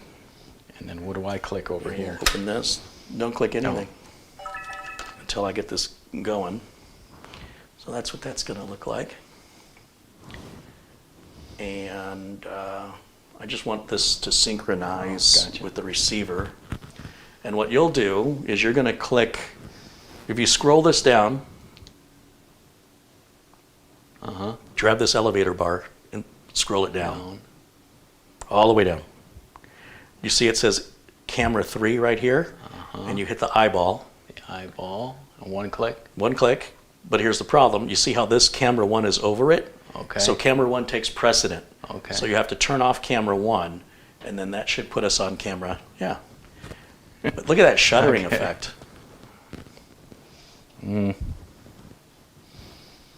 All right. As long as I don't move it too much, we shouldn't have too much of an issue here. Here's our NVMe that will go right here Correct, yeah, right to here. So I'd have to remove that to put the NVMe in here. You could do it. Not to be graphic. All right, here we go. You're in my way. All right. I've never had Okay. anybody ever say that to me before.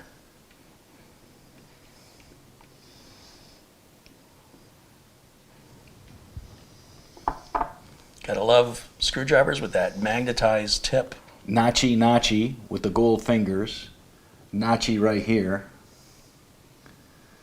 So then I have to kind of get underneath this doodad. And I'll just put it right now. You ready? Sure, why not? Okay. Till the gold fingers disappear. Our diving board. And right back in. What do you think, Mitch? You want one of these? I like it. How many would you like? Well, the fact that it just sits on your desk and it's right there. Mm-hmm. And they're relatively quiet, although, I don't know, this is the i7. It might, well, that doesn't seem like it's sitting right. That shouldn't be moving. I mean, I'm afraid to screw this down too tight. Oh, it hasn't really stopped. That's a long M.2 screw. Try it. Still too much. Keep going. Well, I don't want to strip it. So No, here no, you won't strip okay. it. Keep going. Ah, there. Now you got some feed. Yeah. Now it doesn't budge at all, right? Correcto. Good job. Now, I've never installed this, Okay, this so the before, RAM. so I'm very nervous. Okay. So this is what we're going to use. This is 64 gigs of RAM, which is the Ooh, most this. okay. They say that's the most this can take. Probably because I don't think they make sticks any larger than 32 each Okay. currently in I've January. I've of watched 2022. videos, and It's the same kind of memory you use in a laptop. And didn't you do a video of your laptop installing? Yeah, and Remember also that? the other NUC. It's the same way. Right. But you've got to put the bottom RAM module in first. Gotcha. Because if you put the top one in first, you can't see the bottom one anymore. So Mitch is opening up the package, which didn't even need any razor blade or anything, huh? How do I? We got a Go Faster sticker in there. And you don't want to bend the. So do you? There's no notches usually. No, you just bend this package. You hold that one side, because I've got the camera in my other hand. And you just pop it up. Okay. See that? Yeah. Don't bend the RAM trying to get it out of the package. Bend the package. And do you think it goes this? Well, we'll know with a notch. So whether it goes this way Yeah, up, if you or look this very way. carefully into these sockets, Okay. if I turn this for the camera, they have a little notch here on the left side. So for you, Mitch, that should probably be the opposite direction. If you Oh, just right, spin right this here. around. Yeah. And just align the RAM and put it in on a bit of an angle. I'll start with that bottom slot. Doesn't it come up or no? It doesn't. You just. So let's see if this way it's off. So it does have to go paper side up, correct? Is what I'm thinking. Whatever side it could vary. It's not always the same. So Okay. just pay attention to where the notch is. It won't go in any other way. Flatter or no? I mean. No, you've got the proper, that's the exact angle. Let me see if I can get you this way. People can see maybe that angle. That's the perfect angle. Then I want you to push it straight in right now. Just push it towards me. Now I want you to push it down until it clicks. Hard. There you go. That easy. You just installed 32 gigs of RAM. Ah.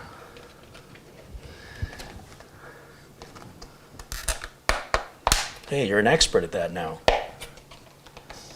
And then this probably paper up. Yep, it's going to match the same direction. You're going to go to that top slot now. Notchy, okay. Notchy. Mm-hmm.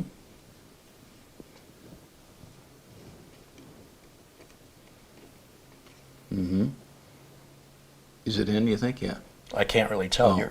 You can see it better than I Yeah. can. Actually, the audience has the best view. Okay. It's in, so then straight down? Yep. And that'll click in? Push it straight down using two hands, at each Now- corner. Now? Yep. That's it. 2 terabytes of super fast solid state storage, And 64 64 gigs gig. of SO-DIMM RAM, and now put the lid back on.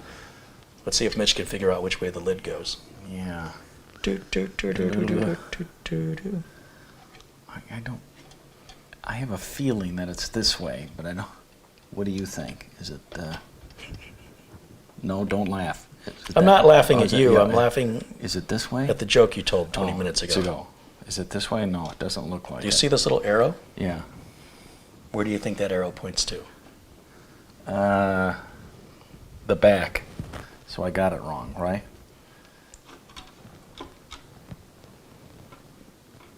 No, that's the front. This Remember, there's a cable, and you're twisting that cable around. So kind of look at how the cable's laid out there.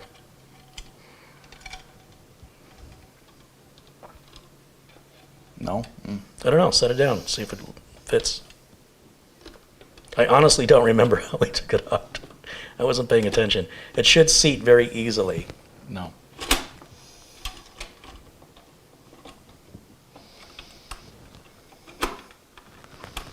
Now, take a look at, hold on a second, let me go back. Let's go back to the main camera, if you would. Go back to camera 1. Hit the eyeball? Yeah. Thank you. All right. Let me turn this off for a second, and we'll take a closer look.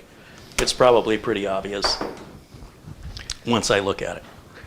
Generally speaking, this really is only intended to go on in one specific direction, and what I don't want you to do is I don't want you to keep twisting it and twisting this cable.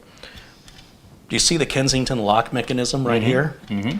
And the Kensington lock mechanism is on the side. It's right here. there. So that's got to be, yeah. So the arrow indicates, the arrow says front right on it. No. You see the word front written inside of the arrow? Yeah. So you had it right when you were pointing it to the front, and it should just sit without any of the sides sticking out.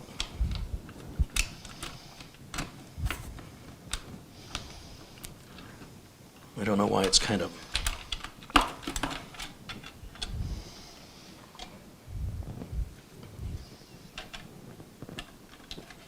It's kind of sticking out on this side. All right, well, I guess that's it. The screws are going to hold it down. I normally wouldn't tighten this with the electric driver, but I've got the clutch set pretty low, so. The screws are held captive in place. You don't have to worry about losing them or having them fall out. And that's it. We're done with the build. Fastest build ever. Beautiful. This is an external adapter that we will use for adding a second monitor, HDMI output, using this right here. I did a good job, Chad, if I do say so myself. Oh, you're All right, gonna- yeah. You trying to tell me I should be patting you on the back? It's worth at least 2 wings. All right, so here we 2 wings. It was 1 wing last week. What is this? Yeah. Inflation? All right, let's plug it in, turn it on, and see the smoke comes out of it. Does it come installed with Windows 10? Pre-installed? on Well, this, if or- we just put the storage in it, how would that be possible? I was just testing you. All right, All right. there's that. Barrel jack. Wait, this looks like another go faster stick. Okay. Barrel jack here. I dropped my microphone. Okay. And we need an HDMI. See that? We've got. I shall file that. Wait, no, give me this. Okay. Let me plug this in. I got to find an outlet around here. Zzz. Just kidding. Here's our, boy, they're making the go faster stickers smaller. Yeah. Will it focus? No? What does that say? i7? Yeah. Core i7? Ooh. Okay. That's what makes it go faster. Let's see, what do we need? An HDMI cable. Yeah. Here you go. And we're going to need a keyboard and a mouse. I've got that over here.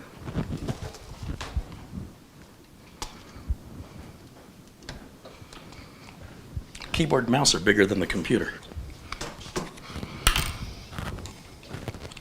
I can try the one on the front. What the heck? Yeah, absolutely. And then we need a Windows 10 media installation USB. Okay, that'll go on the back. They said 2 spicy wings, Mitch. 2 slices. That's what Andy says. Smoke test. Okay, let me go to the HDMI input. Very exciting. Patrick Rusaw with $5 said, will this be a good home for a home theater PC? This is perfect Yeah. for a home theater i7, PC. yeah. And especially if you put your movies and your media on a NAS. I mean, because 2 terabytes isn't much for that purpose. Or you've got another USB, you know. Oh, that's true. You put could plug external- it. That's true, too. all your movies. Yeah. A NAS would be ideal, though. But either way, yes. Yeah. This would be perfect. Because you don't want a big gaudy machine in your media room with lights and noise, fans and RGB. This is very subtle. You could stick it next to other equipment and it just doesn't draw any attention. And there was no fan on this, correct? There is a fan. Oh, okay. Yeah, it's upside down, the circuit. Oh, okay. The CPU's mounted upside down, and it's got one of those, well, I showed the fan replacement in one of these units. And when they crank up, they can get a bit loud. But again, this isn't really intended for hardcore work. It will do it, but it's not really what it's for. So let's go to HDMI input, and let's put us in a corner here. I have to select us first. There's a trick to it.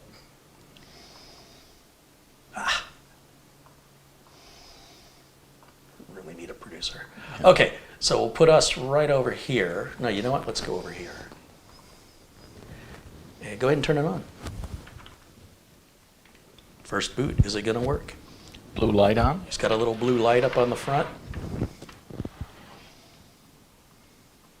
I don't hear anything. You hear anything at all? It's nothing.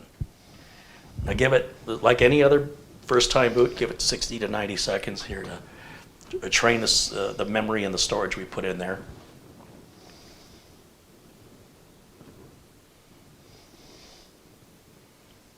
Look at that. Now what's cool is, you know that Intel driver updater I like to use, the free tool from Intel? With a NUC, it'll even grab your BIOS automatically that way. Huh. So we might be able to demonstrate that today. It's really cool. Okay.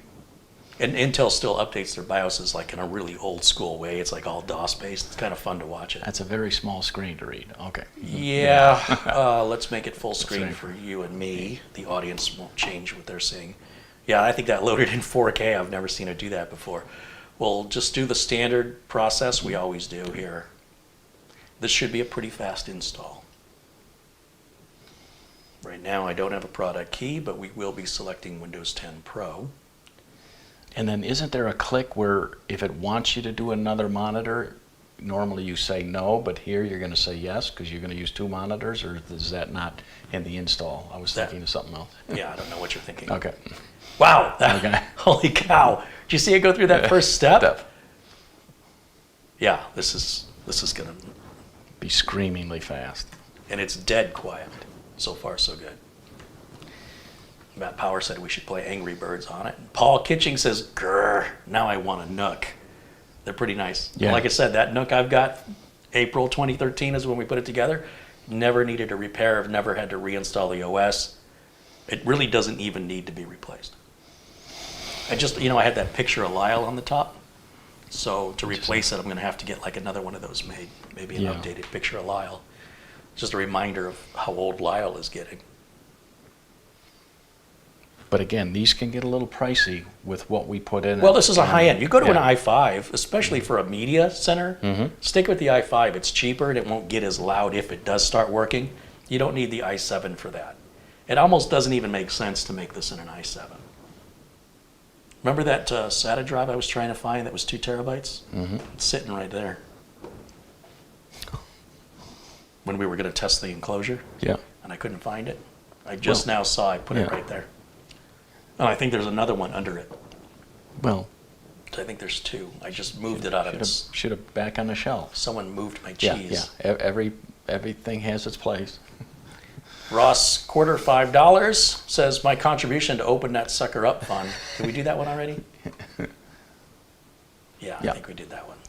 So we're not getting enough contributions to open that up. We're only at like $12. Patrick Russo contributed $5. Thank you, Patrick. Boy, that's fast. Check the SSD thermal pad cover sticker. Ooh, that's a good point. I think there is a. No, you know what? I don't think this drops down over the SSD, does it? Did not. No. We could open it and look again, but I don't think there I was don't an think- SSD. No.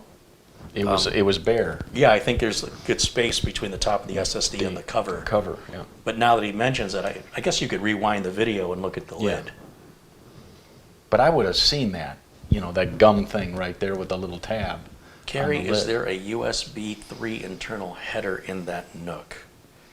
I don't know. Again, you guys can rewind the video right now. You don't have to wait for the video to end, and you can freeze frame it and take a look at what's in there. What would I do with it if it was there? What would I do with that? So it turned itself off. Now let's turn itself back on. Well, it didn't turn off. It restarted. Oh, okay. It didn't actually power off. It may do something like that with a BIOS update. So we're on our boot up here of Windows 10 installing. Kevin said there was a heat cover on the bottom. So, yeah, we might have to open it up and look, but everybody says there was a pad in there. We missed it.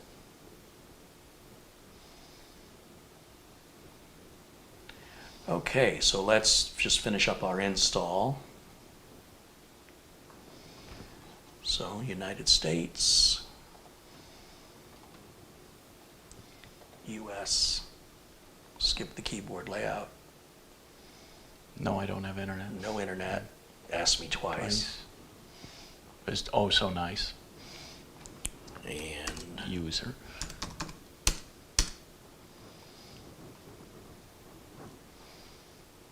Everything off but location.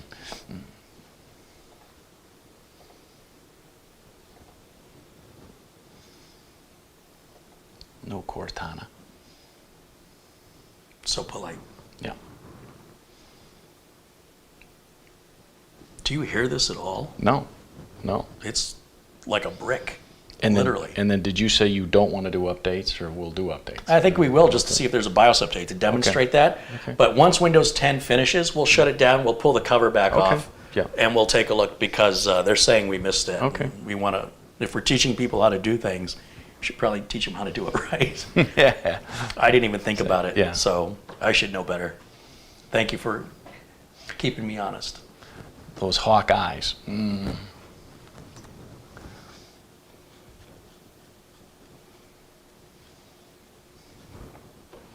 Darnell says, hello all. Hey, Mitch. Hey.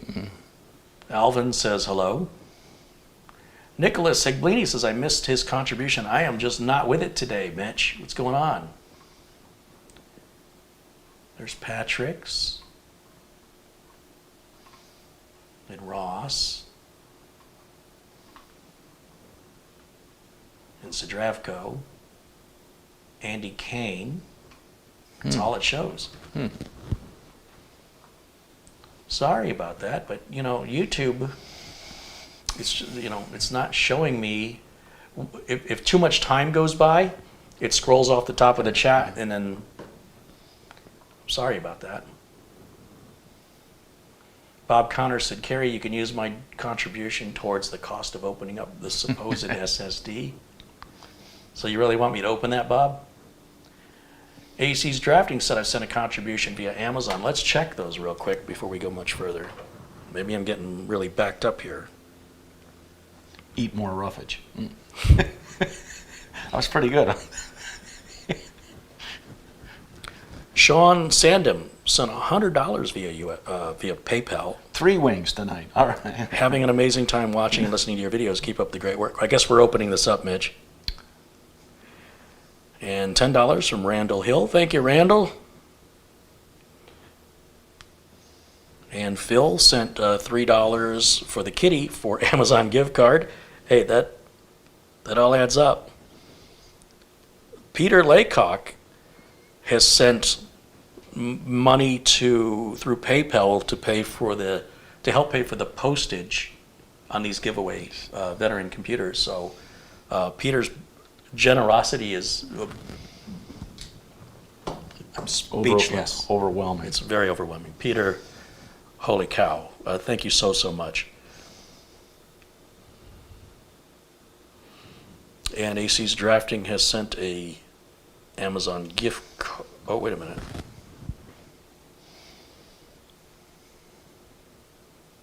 What is happening here?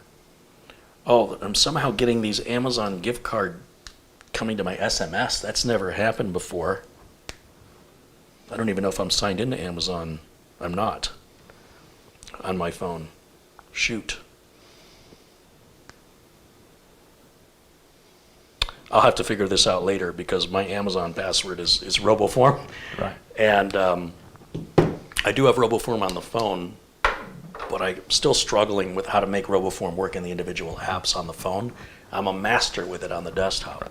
So thank you guys for that. I can't see what they are. And they didn't come into email. They only went in through SMS. I've never seen that.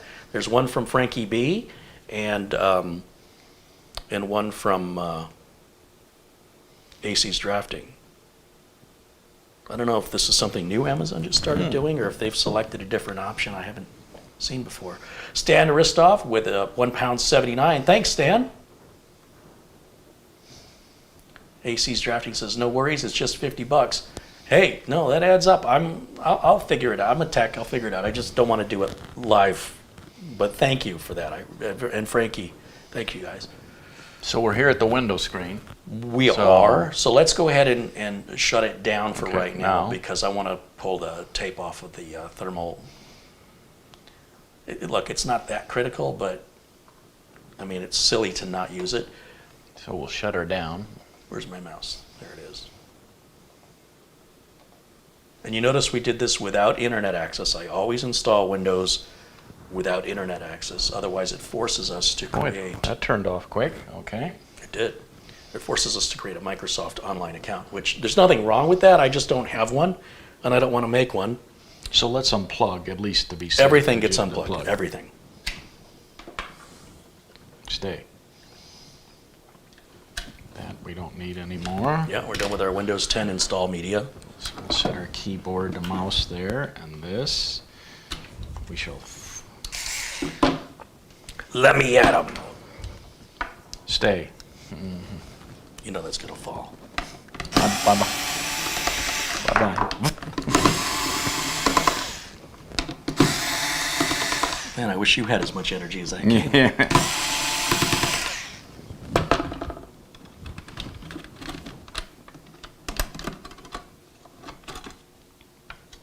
All right, so right under here, they say there's tape. Doi. And there is. There is tape. Yeah. Oh, you know what? Is there anything on it? Or is it just pre-gummy? What do you think? Is it sticky? Yeah, it's sticky. Then There's no protective Okay. cover on it.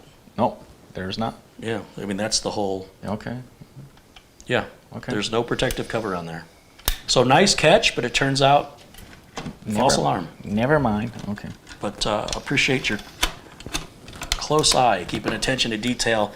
I love people that pay attention to details. To catch your mistake. Well, I like to think I'm not the only one Ah, paying attention to details. And if we don't make mistakes, we're not learning. No problem with learning. I think learning is a good thing.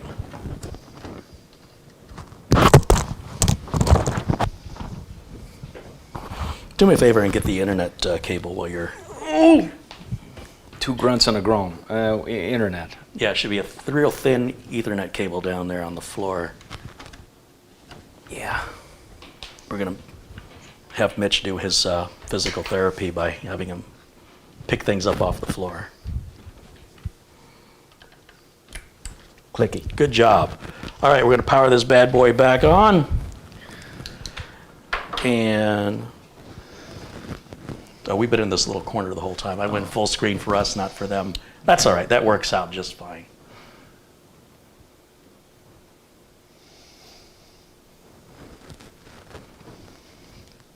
You know, this morning was the first time I rolled over on my left side, and it didn't really hurt. It shocked me. It scared me, but then I rolled right back because I'm like, well, don't get cocky. So Yeah. But I was like, Well, that's progress, yeah. right? So only took 4 weeks. Has it been 4 weeks already? 4 weeks. Time flies when you're having December. when you're having pain. December 21st. Okay, let me go full screen on this again for us so we can see it. And we'll go to Windows Updates.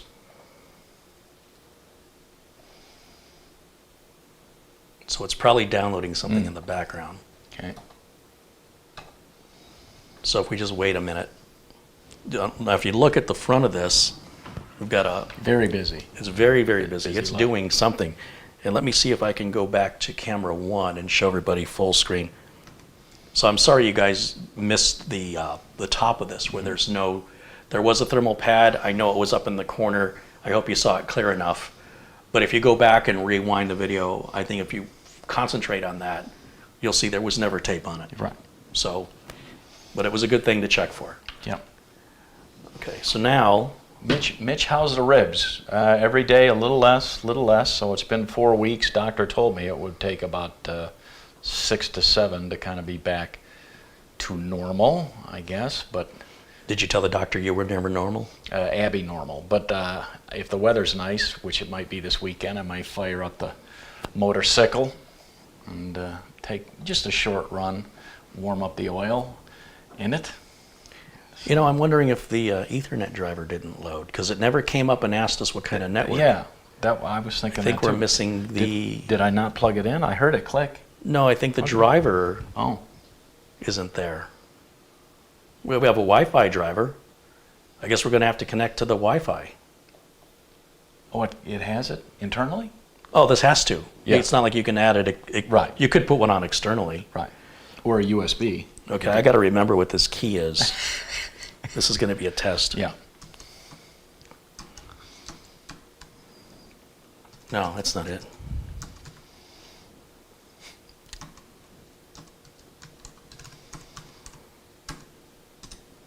Well, I don't know. We'll see what happens. Shouldn't be taking this long. Oh, it worked. Now, let's try this again. Probably should have read the screen. It probably told me I didn't have an internet connection. I get a little too cocky sometimes. But now all the updates are going to go be via Wi-Fi versus Ethernet? And that'll load the Ethernet driver via Wi-Fi from Okay. Windows Update. We'll have a big list, I would imagine. We're not on 4K, so it defaulted. And see how the display resolution's grayed out. We can't change it. That's because it's using a default driver. Whoops, I didn't mean to close that. It's still running in the background even though I closed it.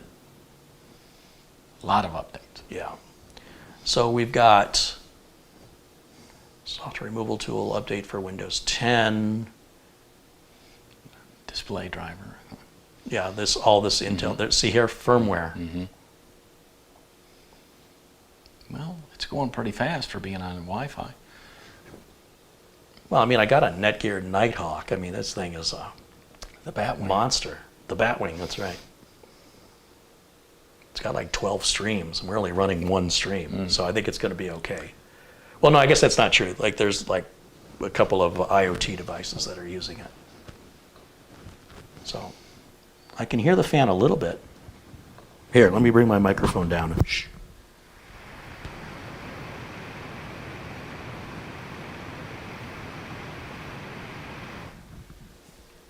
It's just a little above room noise. That's The still pretty quiet. What do they call that? Room tone. Floor. Oh. Well, room tone, but Yeah. no, we're talking about like the You are getting sound old. floor. Yeah, I can't. I got to take some Prevagen, but I keep forgetting. Yeah.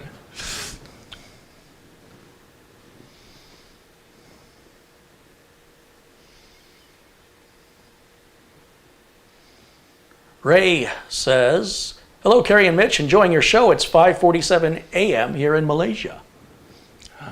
I will be. What country are you guys watching us in? Malaysia. I will be there in You're going to travel? June. You are going to travel Yeah. during the pandemic. I can't wait. I've waited 2 years. I can't wait any longer. I've waited 53. I'm too old. Yeah, but I'm old. You're not. So I have to go now. I may not live to be as old as you. That's true. I've got dirt that's not as old as you. Okay. Here, let me see. Back to my full screen so I can see what the computer's doing. Oh, I don't know what that was all about, but it just came back. And now it says we can restart now, but I don't want to interrupt it while it's downloading. Some of those goodies. That, especially the display driver, that's a big driver. So that's going to take a few minutes. We'll let those just keep going, and we'll keep addressing your questions, whatever you have for us here in the chat. I will tell you, chat, while we're waiting, I'm very excited because I've been wanting to do a new acting scene for my demo reel. So this Sunday night, my cameraman with his Cinema Red camera, and he has rented a $15,000 lens to go on it. We are going to shoot Is that what is that the sign language for lens? Yeah, What was that? Do that again? Well, the lens was about, well, and we're shooting it at a campfire. Where's my hat? Yeah, at a campfire right next to the lake, and myself and a gentleman sitting there talking, and yeah, we Are you going to channel your inner Sam? Malone from Cheers? No. Kennison? Sam. Oh. The cowboy guy, Sam. Shepard? Yeah, Sam Shepard. Was it Sam Shepard? Mm-hmm. Why doesn't it sound right? Hold on, let me Google Sam Shepard. No, not Sam Shepard. Sam Elliott. Oh, Sam Elliott. Yeah, Oh. I mean, I'm thinking if you're going to be around a campfire next to the lake, okay. I'm picturing you're going to channel your inner Sam Elliott. Okay, of course I will not be wearing my glasses. I'll put in the contact lenses, and So I can't do the. yeah. Well, you can't do that with the glasses on anyway. And we'll shoot it widescreen, so it'll really look like a movie or a television show. And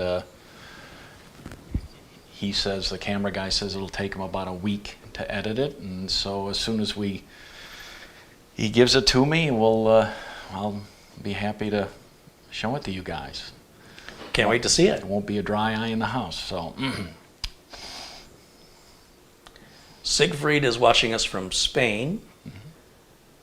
Sayantin is in India. Martin says, did you mean noise floor? That's what I meant. Oh, okay. Noise floor. Nice.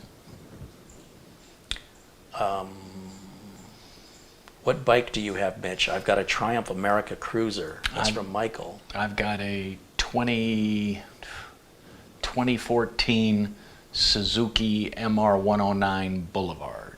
The Boulevard. That's all you got to say. Yeah, the Boulevard. The year and the Boulevard. Year in the Boulevard. Yeah, And 20, it's what was it? 2014. 2014. Black and yellow. They call it the Bumblebee.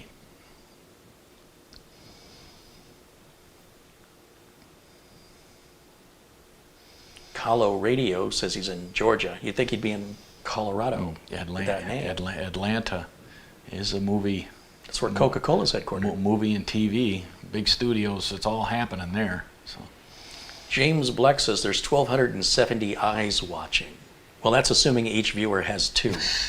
We got 630 people watching right now. Welcome in, guys. This is all live, unscripted in one take, and we've just finished putting together an Intel NUC, which is, I'm using the words put together quite loosely. You just put storage and RAM in it. Yep. And that's all you have to do. The fan's getting a little loud. Let me put the... Yeah.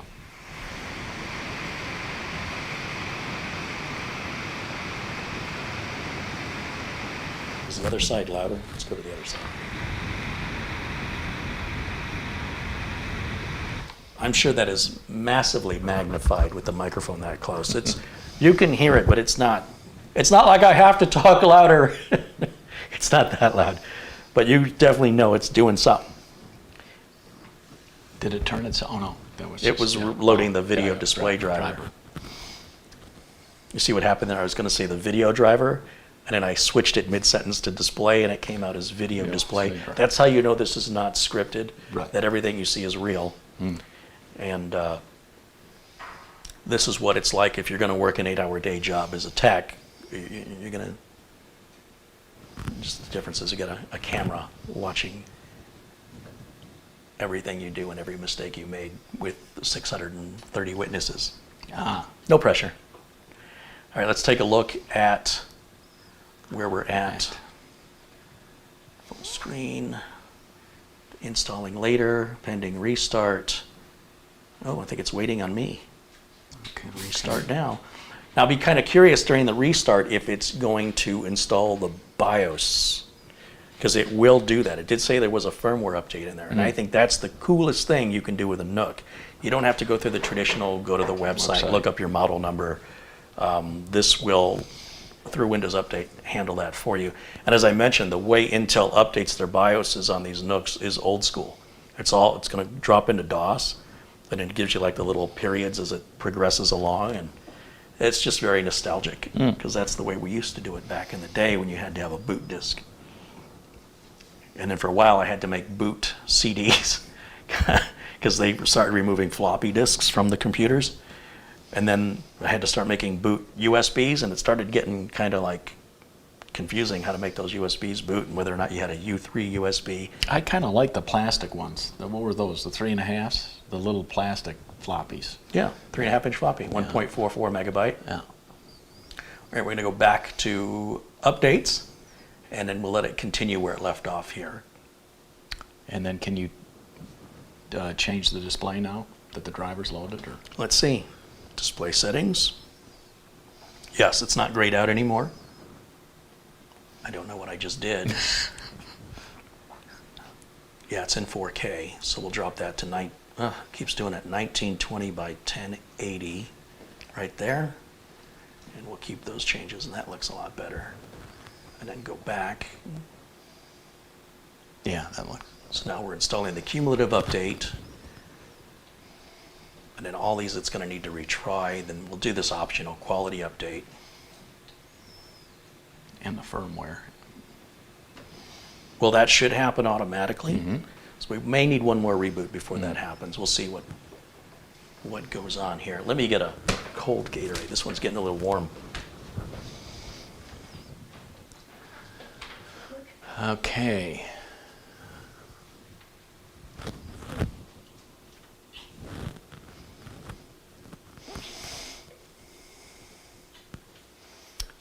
While you're there, Fiji me. You want a Fiji, huh? Fiji me. Thank you very much.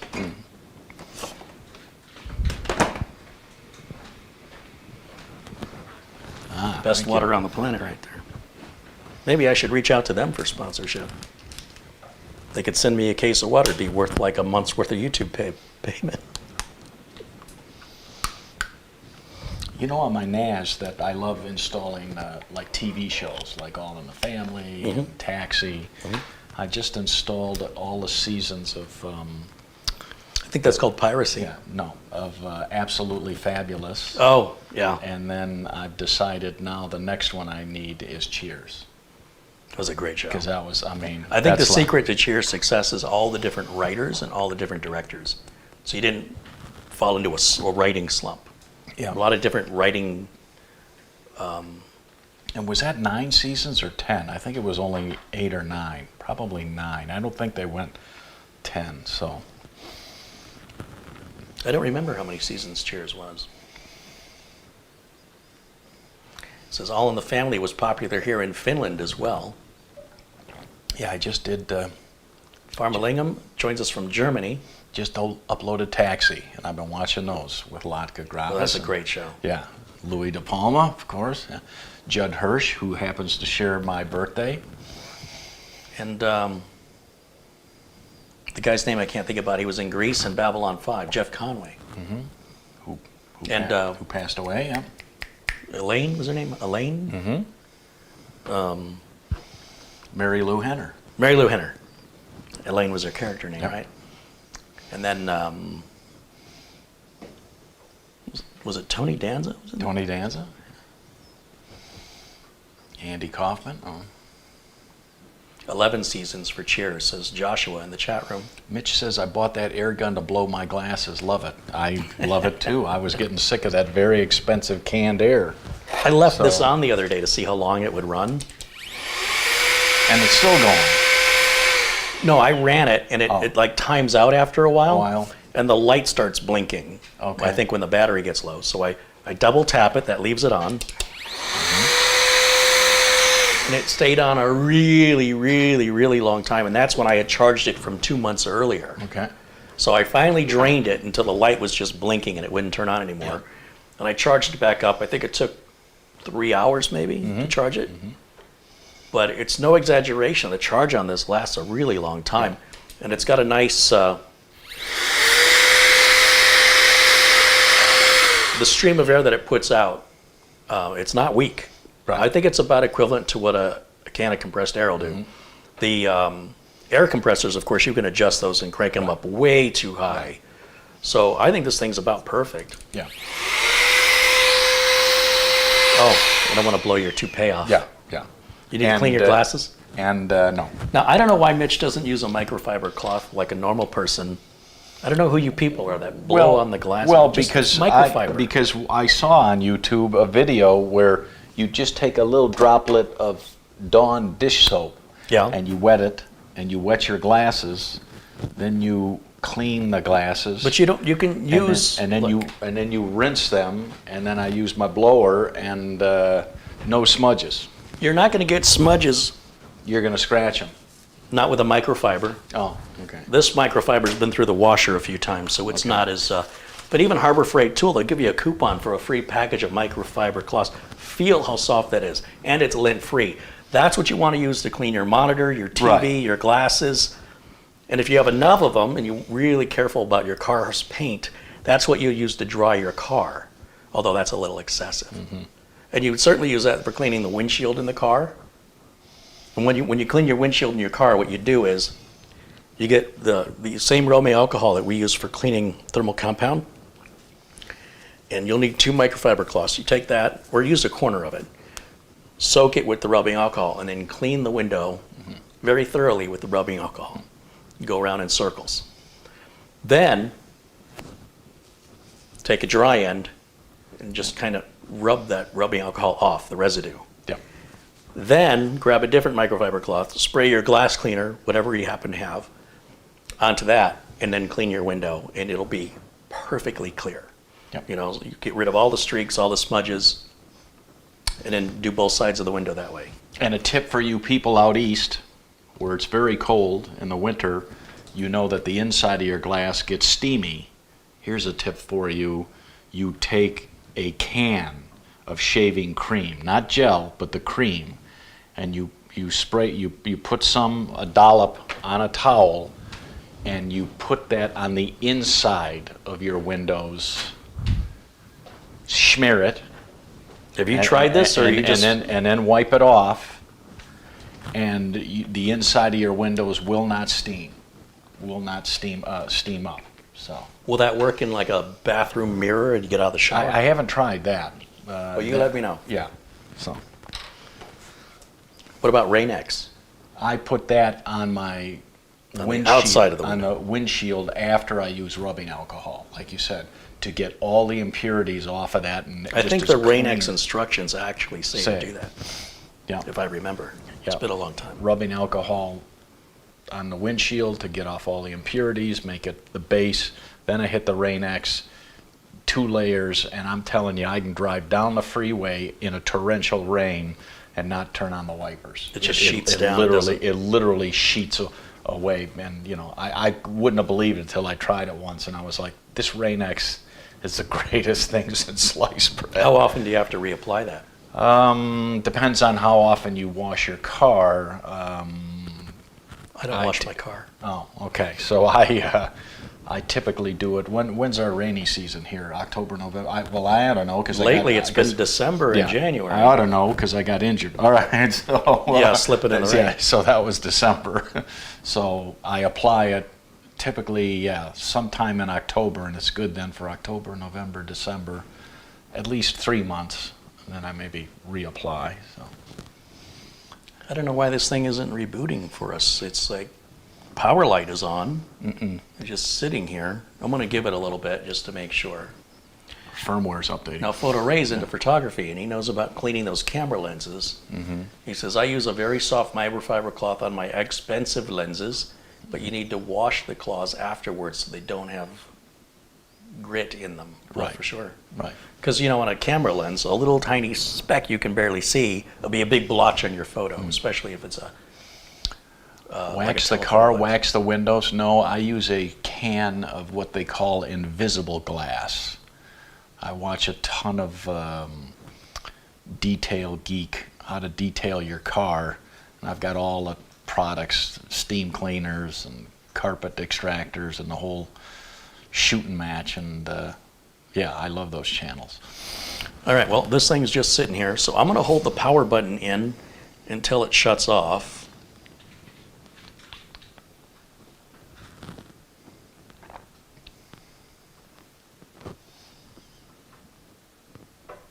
Think it got too hot?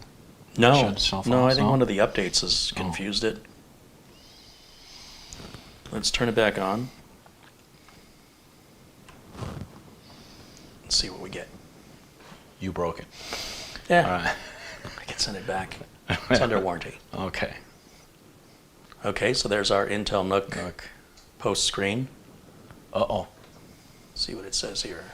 Carrie broke it in very small lettering. I can't read it. I gotta go full screen to see what it says. Normal boot, BIOS setup, BIOS recovery. So I wonder, was it updating the BIOS and we just didn't see it? Let's just hit escape and do normal boot.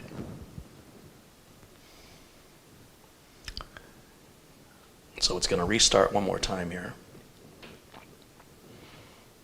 I started wondering if maybe it was updating the BIOS and maybe the screen didn't initialize with the capture card. Let's see what happens this time. Seems okay. Yeah, that's a good sign to get our spinning wheel. That's the spinning. That looks like a toilet flushing, doesn't it? Every time I look at that, I go, that looks like a toilet flushing. Who decided to use that? That's clockwise, whereas if you're down in Australia, it's don't think that's it's real. counterclockwise. It is real. Is it real? The sink, the water goes down the sink, and the toilet counterclockwise. I'm a pretty smart guy, yeah. In America, I clockwise. think that's a... That's not an urban myth. Check with chat. I got brains. Brains. Yeah, but you keep them on a shelf in the Don't let them bedroom. go to your head. Don't let them go to your head. That's funny. That's funny. All right, we're going to go back to Windows Update. I don't know what that whole restart thing was all about. I think, like you said, it might have been the BIOS, but you're so impatient that you know. Yeah, but I should have gotten a screen. Right. It should It's have one been. thing when you're hooked up to a monitor. It's another thing when you're hooked up through a capture card. It's possible it was doing that. But it would still present us the BIOS update regardless. And I didn't see the hard drive activity light at all, Yeah. which I would have seen. It was like So it was I think stalled. it was locked yeah, up. But I could have let it sit because the BIOS updates on these do take they take longer. They take about 6 or 7 Oh, minutes okay. because it's going DOS-based through it. So So what do we got? We got Windows antivirus Defender, filter and then we've got download and install a cumulative update preview. That's fine. We'll grab it. Turbo wants to know what the best browser to use is. What do you say, Mitch? I just have been a Chrome guy. I know it. I'm familiar with it. People tend to really get emotionally attached to their browser. Chrome, Opera, Firefox, Lion. yeah, Brave. I tried, or that was it. The Brave. I tried it. I didn't like it. So Yeah, there's other people. probably didn't give it much of a chance. I like Chrome. Yeah. Chrome's my browser of choice. It's really a personal decision. Yeah. It's like, what item on the menu was the best one? Yeah. Whatever one you like best, I don't think you should have to have people like the same things you like in order to justify what you like as being likable. That's why I'm your friend. I don't care what people say about you. Oh, and I'm still, my Chrome still is freezing, or not, yeah, freezing up because I haven't cleared out the cache. I know you wanted me to clear out the cache, where I'll go 2 hours surfing the web and suddenly it'll spin and then up it'll say not responding. So it's still freezing my Google Chrome, but Only on one of your computers or yeah, all of them? no, one. So you said to clear the cache, but by doing that, then all my websites where I just type in Y and it already comes up YouTube, and Well, I like that. So I don't Yeah, have but to. that's not a big deal. So then I got to retype everything, but it bugs me. I'm right in the middle of something, and You then just do it once. Yeah, It's and then not that big of a freezes. deal. It'll remember it from that point on. Okay. There's probably a way that you can just clear out the cache without deleting the history. There's like several check boxes of what you Okay. want to delete, It's but just- I would wipe it all Yeah. out because that could be part of the problem. It Yeah. could be too full. It's just one of life's irritants. I just, hit the task manager, close it, re-click it, says, it shut down incorrectly, and do you want to restore? It takes me right back to where I was, and DuckDuckGo has their own browser too. You get another couple of hours. I used to be a giant Firefox fan. Mm-hmm. Loved it, but then I was reading about it, and Opera, I've used Opera. I like that one too, but I'm just... Mark says he's using NCSA Mosaic from 1994. Netscape Navigator. Are you from the past? And then on my... Safari. And then on my MacBook laptop, I use... a brick? A hammer? No. A boot? Safari, is that it? Yeah. Mm-hmm. On which I never pull out except about once a month, just to make sure it's updated. No likey. Don't like it.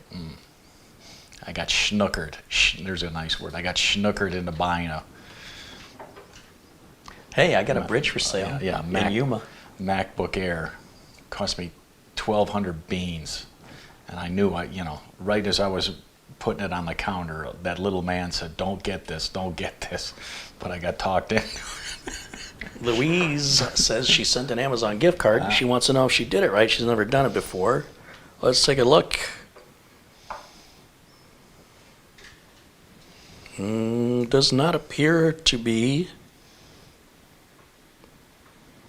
No, I don't have an Amazon gift card from you. You would send it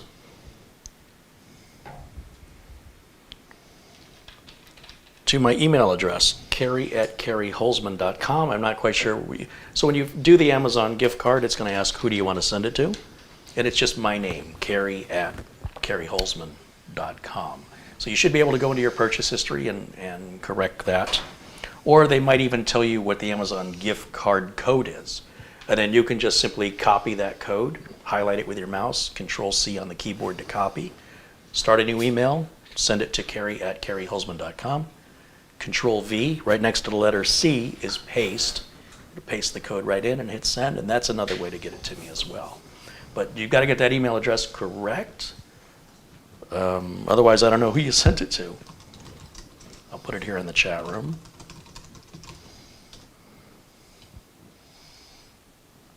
And how are we doing on our updates? Oh, it wants to restart? I'll take that MacBook Air laptop with me this summer, and with any luck, somebody will steal it when I'm overseas.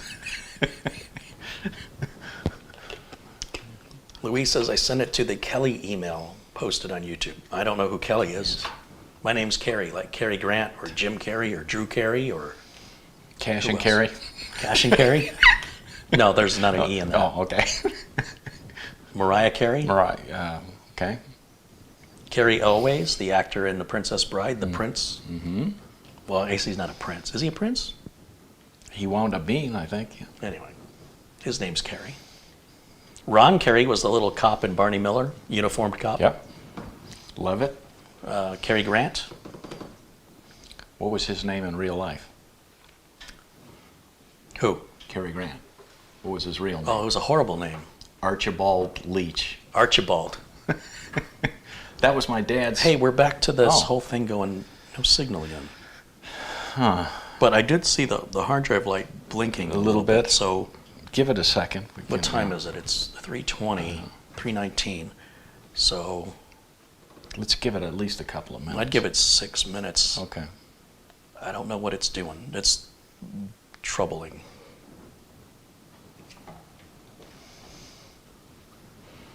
North by Northwest, one of the best movies ever made, says G-Man Panthro. Alfred Hitchcock. Mm-hmm. I saw that movie. I didn't see what the big deal was. Yeah. I don't get it. So, because they filmed it at Mount Rushmore, and he's... Yeah. The screenwriter originally titled that movie "The Man in Lincoln's Nose," but the studio went, "No, we're not going to accept that title." Oh, Louise said they sent it to Kelly@mediums.com. So Kelly, there's a company called Mediums that I'm working with to find me sponsors. They're a corporation that the reason it says the contact info is for business inquiries from companies who want me to review their product or they want to sponsor a video.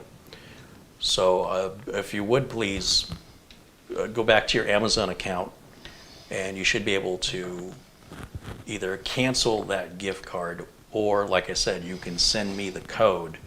But Kelly is in Hong Kong, and I've never actually met Kelly person to person, but they're the one that corporations would go to that wanted have me review a product, or they want me to make a video showing their stuff. And I get so tired of fielding these inquiries where people are like, I'll give you $2 and a kick in the nuts. I'm like, no, it's not going to cover it. Yeah. Why? So I got so sick of it when they offered to do this for me. Medium said they'll do it, and they're not charging me anything. So I don't know how they're making any money, but I was like, okay. So I said, all business inquiries go to Kelly. But Kelly is completely not related to, oh, look, it did finally reboot, so we did have to wait. Yeah. Carry a tune? Harry carry? I'm wondering if it was on my wayward son. flashing the BIOS So and it's just not now. synchronizing with the But it is now. capture card. Well, yeah, during a normal post. I don't know. See, now it's just reset itself again, so, or maybe it's just going into the desktop. Whatever it was very strange, and let that be a lesson to us. Be patient. Boy, that was fast. Yeah. It wasn't too bad considering it was just finishing an update. You know, Cary Grant never says, Jude, Jude, Jude. It never happened. No. Or badges, we don't need no stinking badges. That is not what he says. Right. But somehow, it's become part of the American lexicon in our culture. And Jimmy Cagney never said, you dirty rat. You dirty rat. He never said. All right. Okay, let me go where full are we screen here now? again? Yeah. Let's see where we're at. I don't know if there was a BIOS. I'm disappointed because I wanted to show the BIOS update. And I just can't think what else would have taken that long. I don't want Windows 11. No likey. All right, so now we're going to use, so I still have the Samsung driver to install and the Samsung Magician. I'm not going to deal with that right now. But I do want to use the Intel driver update because that's usually where, you know, I'm going to get Right. The BIOS updates. So I'll just search for it. Intel driver update. Intel driver and support assistant is what I want. Download now. It's a pretty small program. It's got it. Click once to open it. Accept the license terms. Hit install. Decline the reporting back any problems automatically. Close this. And it wants to restart the computer. Les Stevenson says, fantastic show today, Carrie and Mitch. He's off to lay down, recovering from COVID again. My goodness. Well, hope you start feeling better, Les, and hopefully we distracted you for a while. The fact that somebody has to go lay down after watching us, I don't know if that's a good thing. Yeah.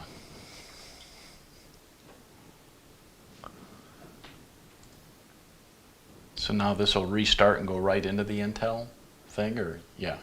Louise says, it says on Amazon it was already sent to the Kelly account. Yeah, you should be able to just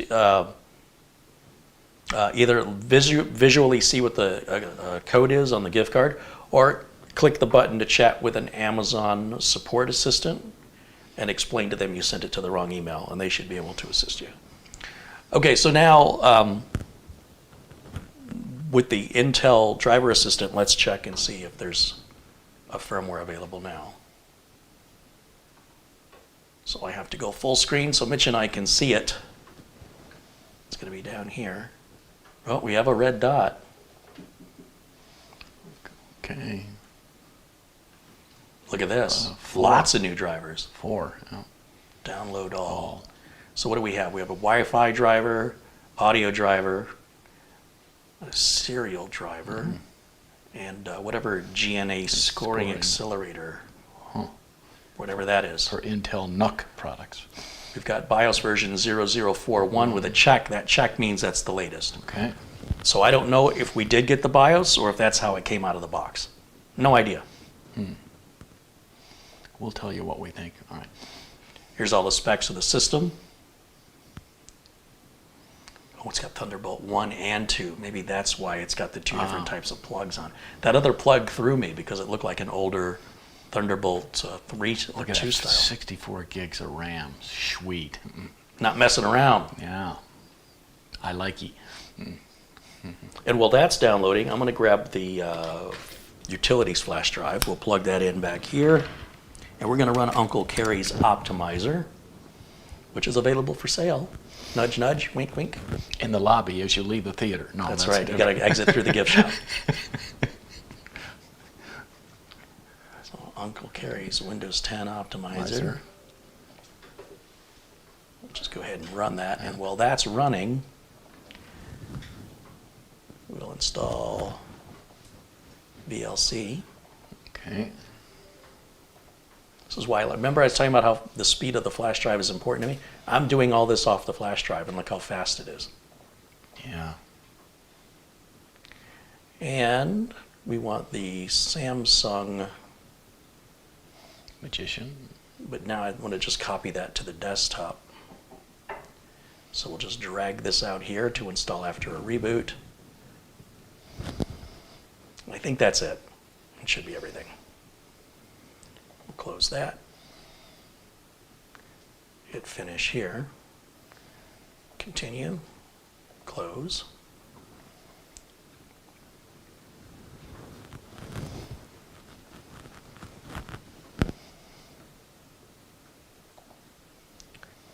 And this is waiting to install, which is good.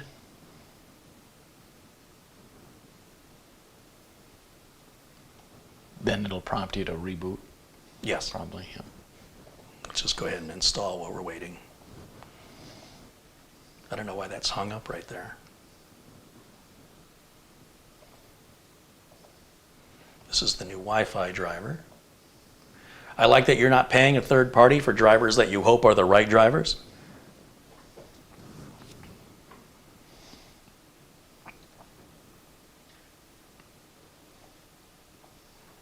There's one down.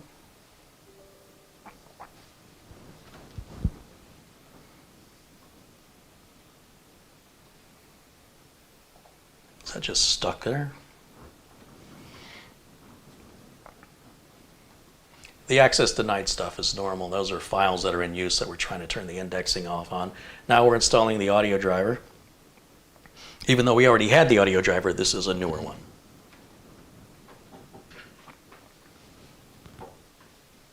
It's dead quiet.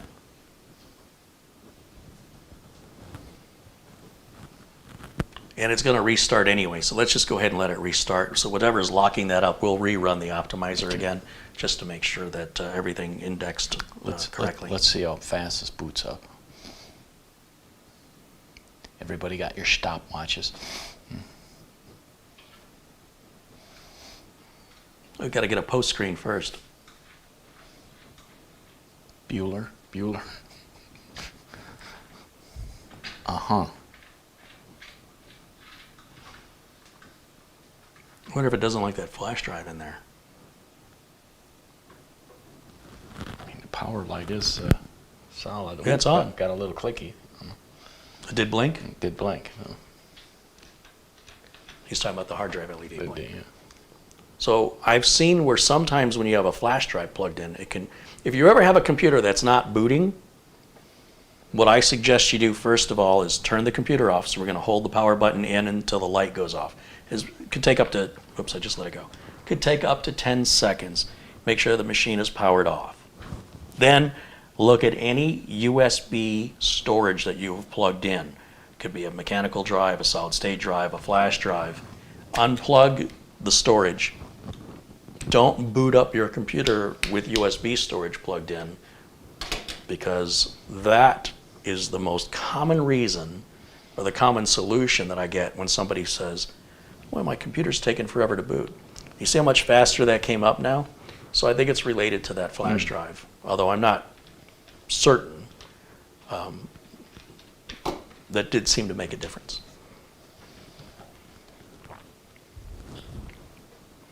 So the hard drive LED is blinking here. The no signal thing was just before it was loading the desktop. And then we go back to the Intel. Because we got the red dots. Yeah, and let's go ahead and do this first.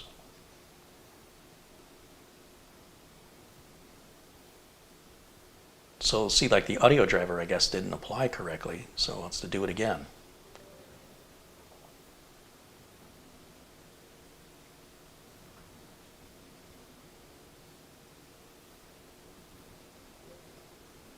Oh, I see. It was still installing from the... Watch this.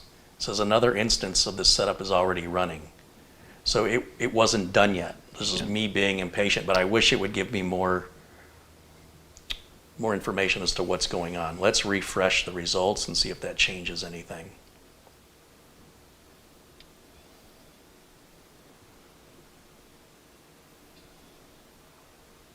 It's moved it down here for some reason. So we're going to do it again.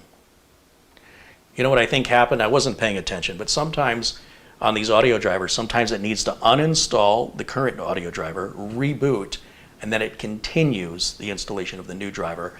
And I may have disrupted that process. See, it says uninstall the current driver. Click next to remove the original Realtek driver, and then reboot. And then you wait, and this will start up on its own again. I didn't wait. And then it created confusion over which one was the install and which one was restarting the install. So I ended up canceling both of them. So sometimes in my haste, I make waste. Somebody should come up with a slogan. And it like turns that. to paste. So here, we're going to do this one more time. Okay. So we're going to restart. And of course, without the flash drive in it, we shouldn't have that delay. And it doesn't mean it'll do that with all flash drives. In my experience, it's just the individual flash drives that can cause that. Unless it does it, if it stays on this screen a long time, that would suggest something else is going on. But I do see the hard drive LED light is blinking a couple times. Not quite sure what these delays are, but I'd say that was normal.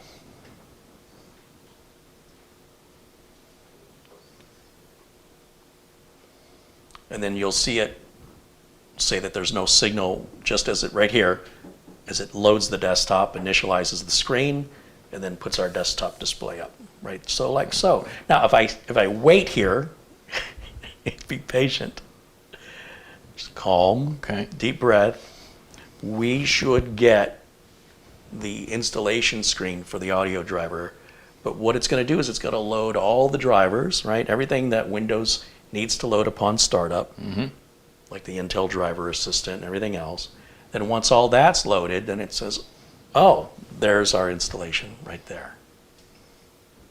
Patience.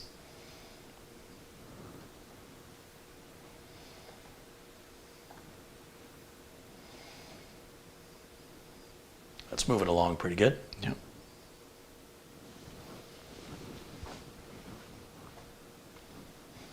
So what do you think? Do we get the drill and open this up? The people want to know what's in here. If you pick at it, it won't heal. Oh, okay. There's that Okay. plastic. I think there's some on the back side too. And then we'll restart this. Look at me multitasking.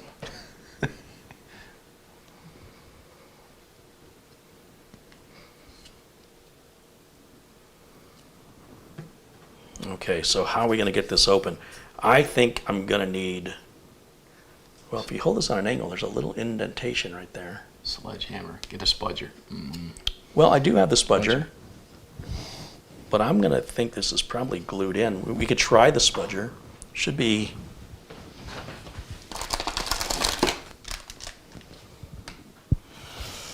over here. Oh. Here's a whole thing of spudgers, Mitch. Spudger Mitch. Look at that. Yeah. Oh, we're back on the desktop. Okay. So now what are we going to do? Now go we back. still got an Intel. Yeah, we'll double click there because there were still two more waiting to install. Install all. Yep. But you want to wait till we're on camera, because I want to see. We're your on camera. Oh, We're on full screen here, but they can still see us in the corner. oh, okay. So anything in the upper right Right. corner, if I do anything up there, we're going to be in front of Yeah. that. Let me stand back, Mr. Spudger. Got to open Mitch's wallet. This could take a minute. A lot of Velcro. Okay. Just hasn't been opened in a long time. These all seem a little bit thick for what we want to do. Yeah. You want to get under the lip.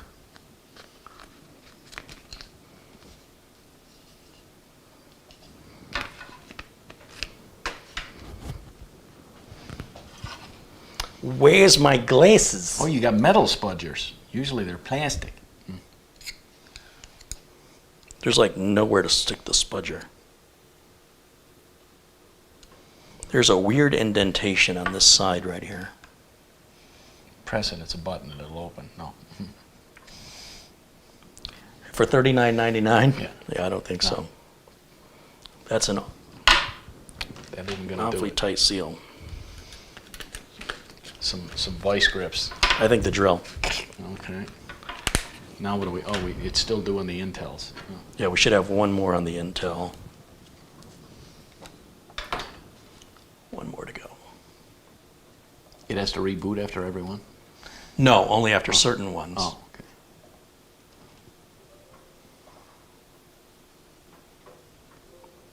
That was quick.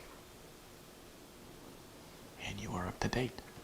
Look at that. Nice. Now, Now what do we do? Oh, Uncle Carrie's Intels. Uncle, Oh yeah, Uncle Carrie's Carrie's on them. I optimizer. didn't copy that to the desktop. Okay. Let's do the Samsung. do the NVMe driver. That's going to need a reboot.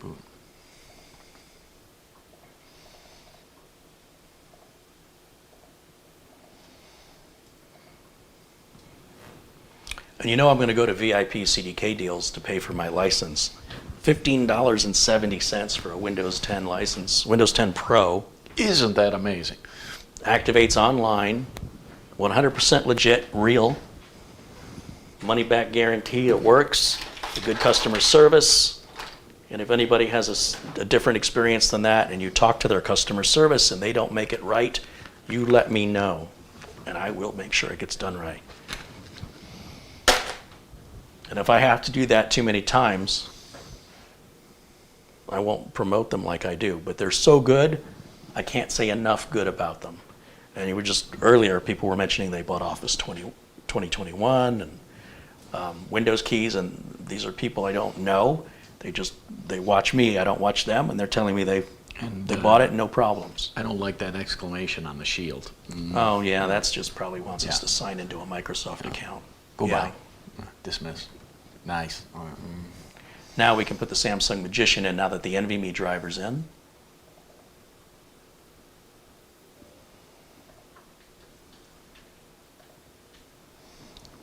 Think there'll be an update? This should be the latest versions that I've downloaded. So I don't have to deal with updates.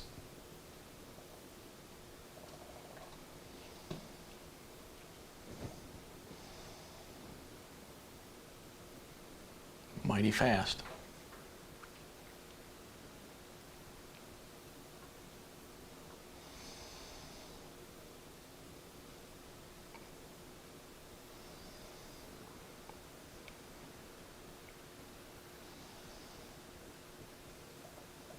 And yet another restart.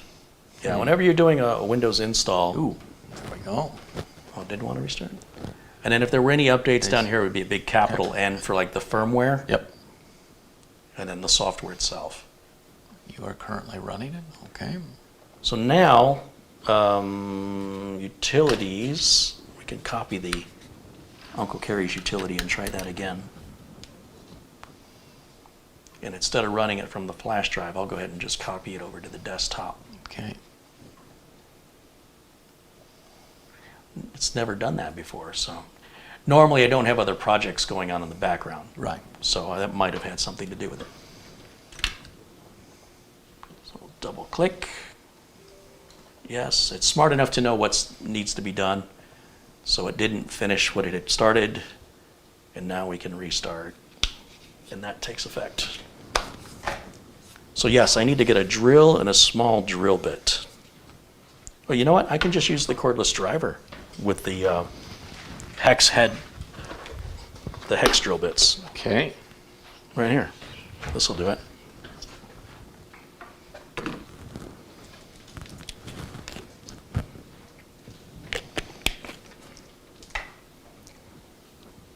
Was there some reason I was putting all these up? Oh, I wanted to show the BIOS update. Oh well, we'll have to save it for another show. Mm-hmm. Like I said, I think when we weren't getting a screen, it was updating the BIOS. So everything looks good on this. It just needs activation. And we're ready to rock and roll. But you know, doing all this took longer than building it. Yeah. So, There's our property. okay, so let's shut this down. And then let's go full screen over on camera 1. Hey, there we are. And let's bring the wireless camera back out and we'll get a close-up of, Yeah, let's not get that in the way. we'll just set that. Very expensive. Yeah, you know what? We're done with it for a while, so let's just unplug To everything. be safe. And I'm gonna move it over here, out of the way, to avoid any little shreds of plastic getting in it.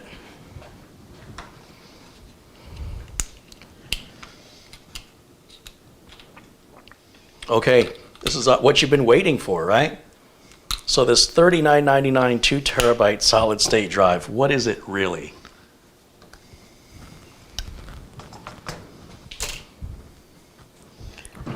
You're about to find out. Now, those are gonna really see a hot dog now. Yeah. You think don't wanna see how it's You made. think you got enough juice in that driver? Oh, sure. Yeah. Yeah. So I've got this nice, you know, these Milwaukee tools, I can't say enough good about them. Let's go to the wireless camera. Okay. There we are. Ah, And then we can get a close-up of the bit Beautiful. set. beautiful.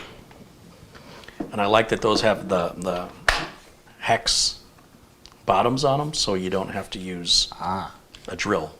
I can use my driver. So which one do you think? I want the smallest one here, Okay.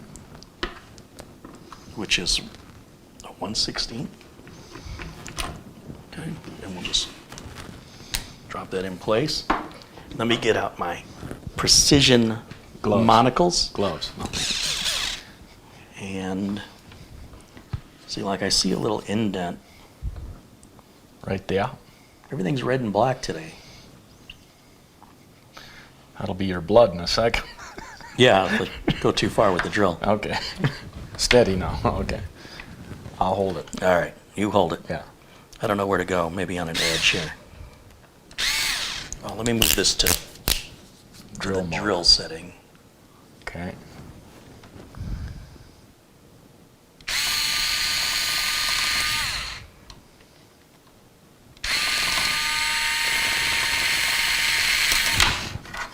Poke myself. Getting somewhere now.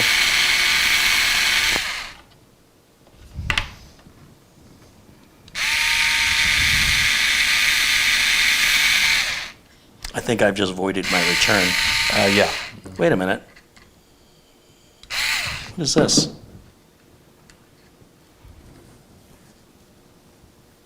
Hey, look, there's screws in it. I got lucky. Ah. Look at that. There are screws. Look at that. I drilled my thumb. It's only a flesh wound. Workman's comp. I'm gonna call in with the, what's that called? Tetanus. Okay, that's too big. Now I need a precision driver, and I have just the thing. Mitch, what do you check this out? Give you a A saliva friend of mine test, does a huh? lot of fine electronics work, Oh, yes. and he posted a link for this. Ah. Okay. Let's see that. Let's show them that. Ooh.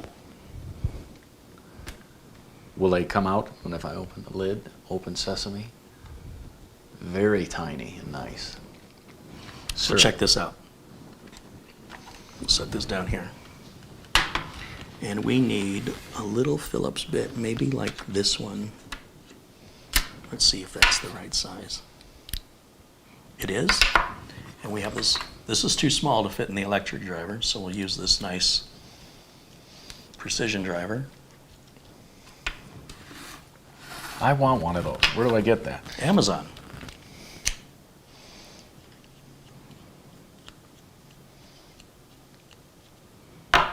So there's one screw. I didn't think there were screws in this because I didn't realize that was a sticker that came off. I thought that was a hard piece of plastic. So I judged that wrong. I know somebody in the chat said there'll be screws in it, but, you know, would there be the same behind this one? What I noticed was there was a little indentation when you held this to the light. Okay. And I thought, oh, I think there's something behind that. But then I'm like, well, I'm going to drill it anyway.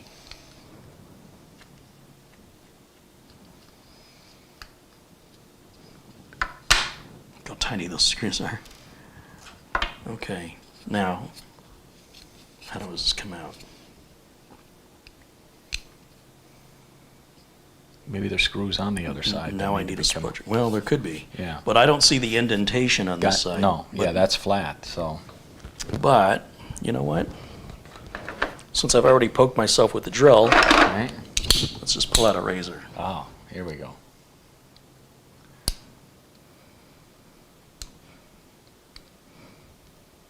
It does peel up just like the other side. And you're right. There are screws back here as well. And goop.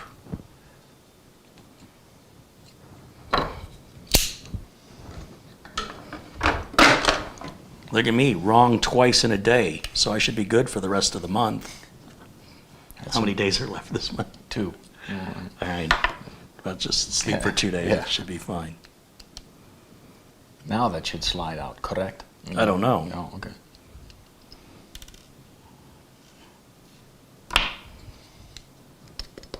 Nothing's. You know what? Let's grab a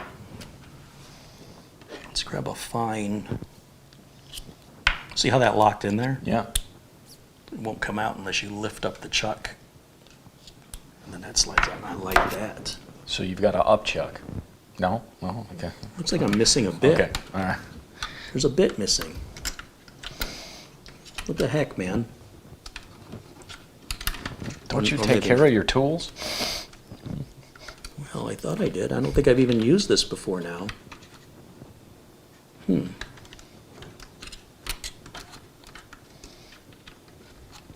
don't know how to get that back in there. Maybe it just goes in between. I see. No, there's nothing missing. There's like a space between them. But how, if these don't lift up like the Milwaukee one, see how that lifts? Yeah. These don't lift, so I don't know how you're supposed to put them back. Looks, yeah, that like they clip in. Ding. Yeah, Yeah. but I can't reach it because this one's in the way. Right. So if I take that one out of the way,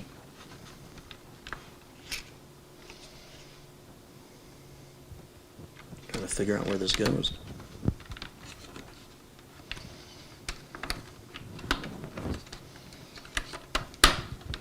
I guess you put the bottom in first, huh? That's how that works. Okay, so now I need something really super teeny tiny. Might be better off using my razor blade.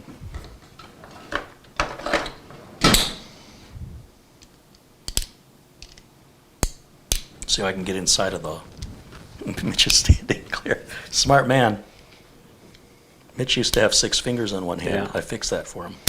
And 12 toes. But don't tell anybody, all right? Aha. Oh. Do you see what I see? Here, let me get the flashlight so they can back. No, it's right here. Oh.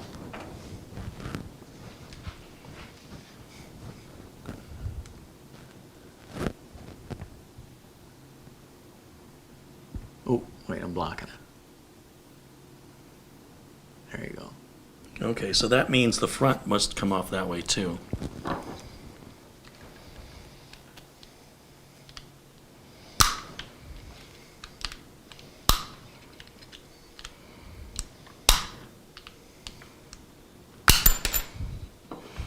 And of course, you know it's really made well when your main building material is hot melt glue. Mm-hmm. All right, so let's see what this really is in here.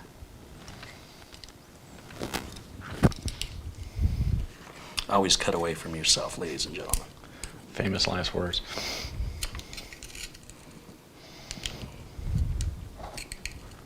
I just realized my razor's a Milwaukee. Milwaukee should be sponsoring me. I'm using their drill, their bits, their razor. I didn't realize how much I really like these guys. So in order to get this free, I wonder how they got it in there.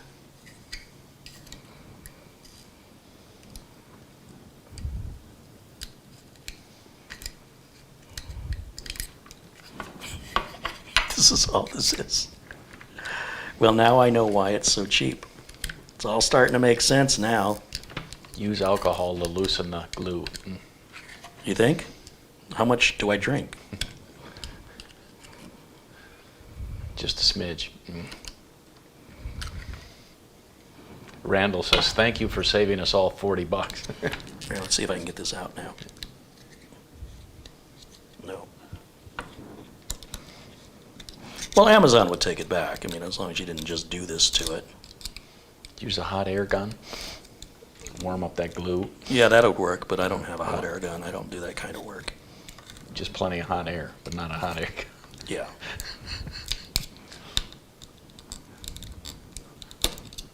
Frank M. says, send it back now is defective. Laughing out loud. That's Man, they really in there. gooped it in there. Gooped it in there, yeah. There's a lot of hot melt glue in there. That's all this is. It's a little, and I think it's a little micro SD card, but I'm curious what size it truly is. But they really, you know what? Those spudgers ought to work really well right now. Where'd I put them? These would be perfect for getting that hot melt glue out.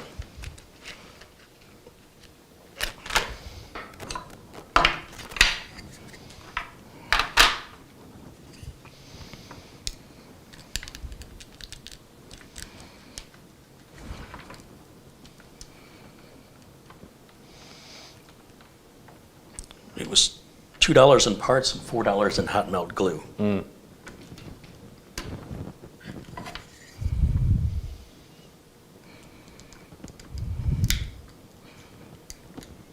But they really don't want you opening this.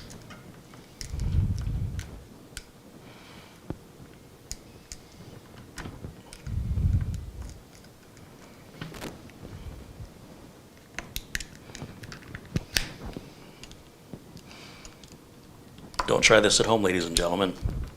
It's a waste of money. And there's the ice cream man right on time. Find me with a $4.99 contribution. Thank you, Find Me. Oh, find me in Hawaii? Got my Hawaii, no, I don't have my Hawaii shirt on today. So much. One of these Fridays, I'm going to run out there and get myself a push-up. You want a couple bucks for the ice cream, man? Oh, it's at least 3. See you run.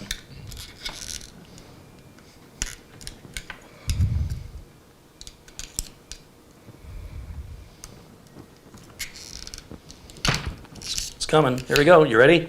This is it. I can't wait. The truth. to see This is you- like opening Al Capone's Yeah, vault. to see you hurt yourself. No, I already did Oh, that. okay. All right, yeah. Just a flesh wound. You think that'll be a card reader? Let's see here. What is going on? Well, it's a nice little aluminum enclosure. Let me file that in the circuit file. Okay, let's bring the camera down here.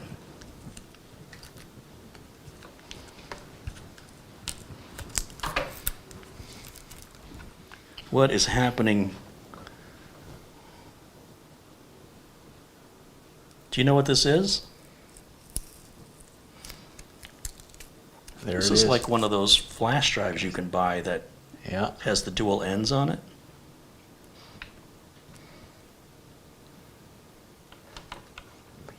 Chris says dilly bar time. Yeah. Dilly bar, gross. Fudgicle. Oh.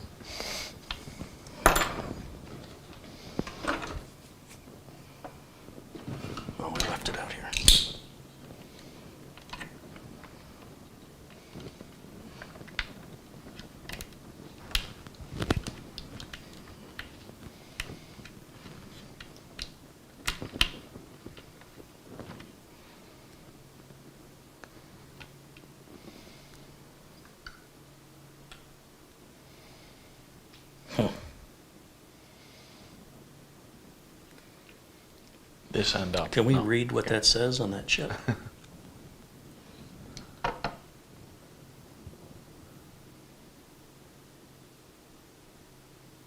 No.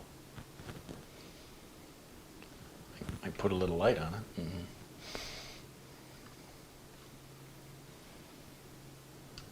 See if we can go full screen for Mitch and I. Hold on a second, the camera's gonna be a little wobbly while I try and do two different things at the same time. Don't hurt yourself. Okay. All right.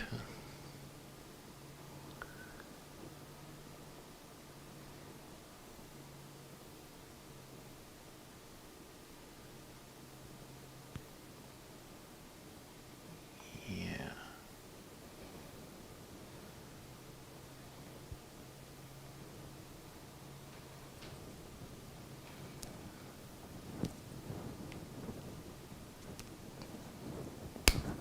Your blade won't cut that. No, but my cutters will. Oh.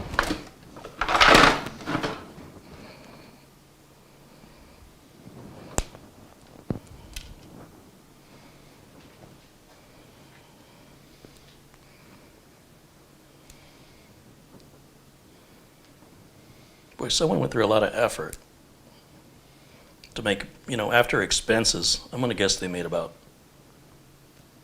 25 bucks. Not to mention whatever time they spent and labor.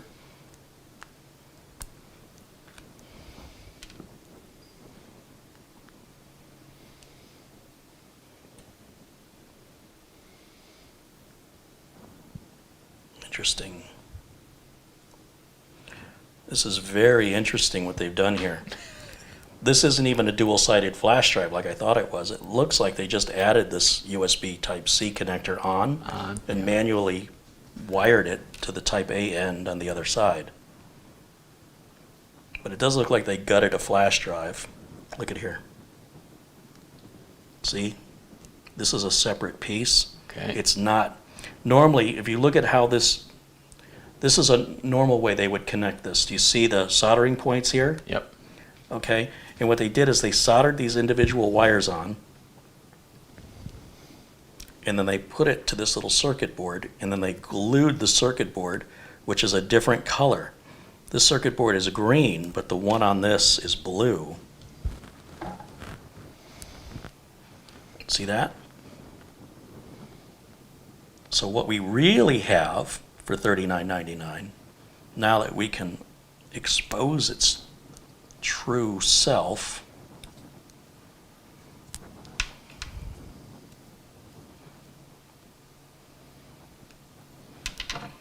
right here.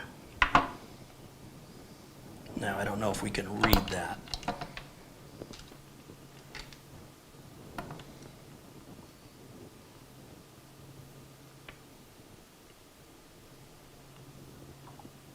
CBM C8M 2199 TY 240 something. And this gets recognized, I think, as a Sabrent device.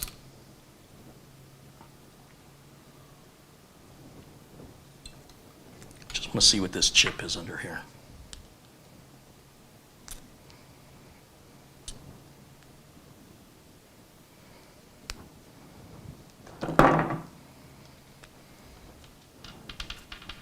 Need some light.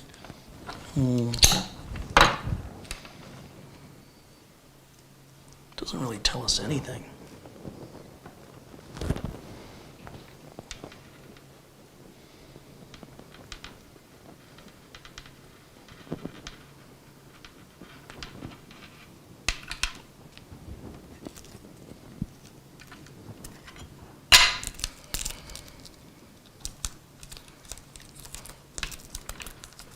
This is what's inside of it.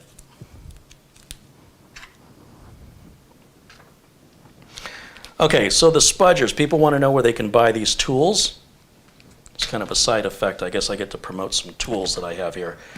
These I bought because they were really inexpensive and they were made of metal. So let me look real quick on my Amazon history and I'll put it links to these spudgers and this toolkit. Because I hope if you guys are purchasing them, you'll use my Amazon link so I make a little bit of commission on it. And then I can put my drill back on 3, put this drill bit back in there. There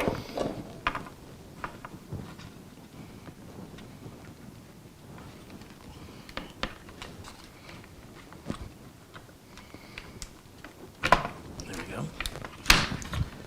And then I can put this bit back in there. Did you put that on back in? Yes. What does that mean? Knock? Well, let me get a Nanch? link. Okay. Yeah, let me get a link Nosh? for everybody. Have a little nosh? Or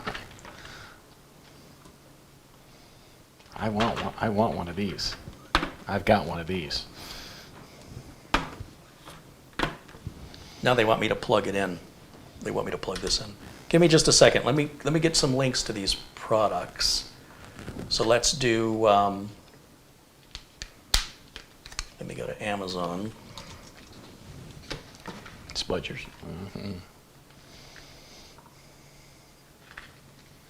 Links coming up.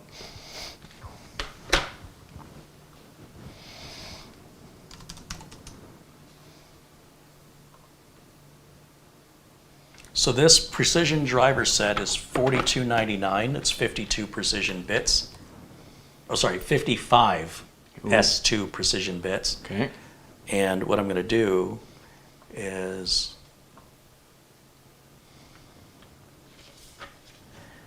I'm going to make a link in the video notes for it. Okay.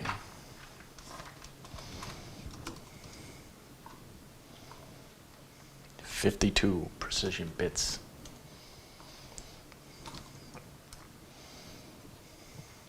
So if you look in the video notes now, you'll see that's in there.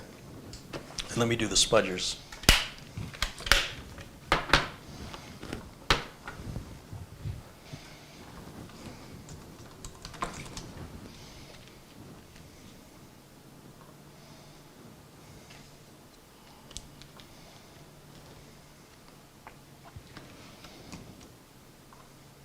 Ah, Spudgers.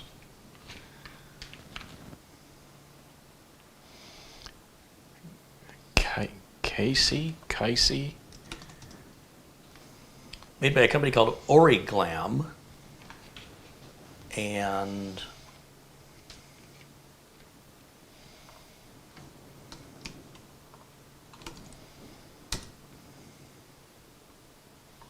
that is now in the video notes. And then, let's see, this piece of junk here, this solid state, well, it's not really a solid state drive. I will put a link to that as well.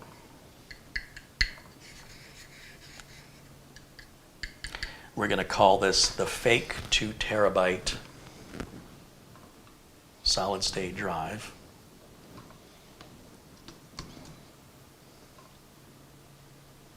Oops.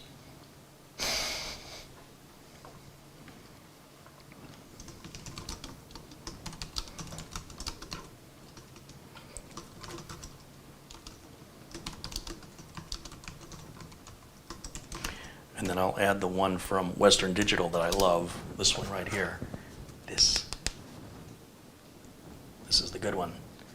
And remember, if you use my links, I make a small commission. You don't pay anything any different. It's a good way to support the show for stuff you might just be buying anyway. I would encourage you not to buy the fake solid state drive unless you're wanting to play with something. But we know what to expect.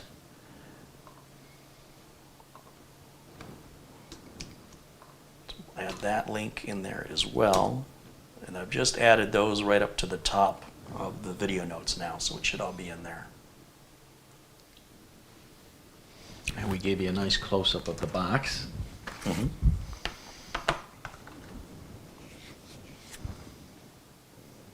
I like it. So let me take a picture of this mess and I'll add it to my Amazon review.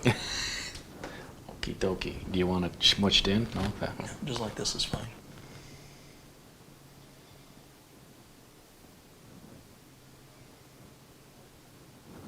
That'll work. You know what? Let me get a close-up of this too.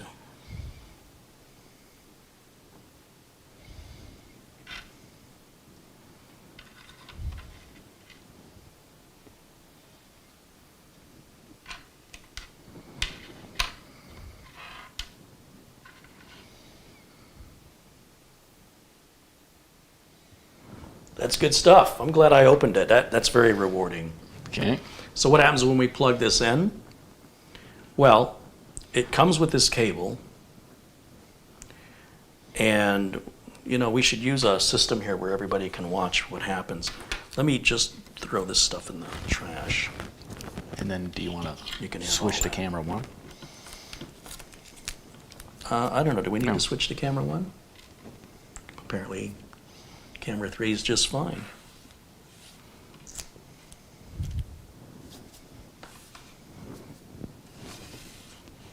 Here, I have some tiny little screws and a sticky.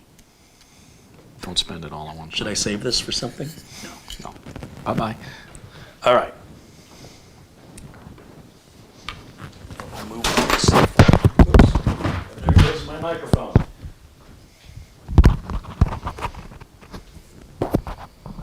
Let me get that. I don't want you bending with that broken ribs. All right. Okay. Let's bring the NUC back up.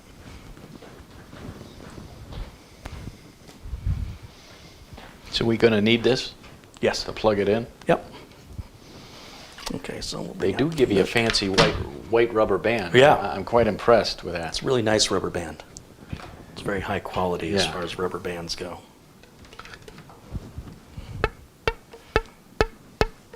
Wait, let me go get a bottle I can blow in. Keyboard and mouse. Keyboard and mouse. I shut them off because, you know, OCD.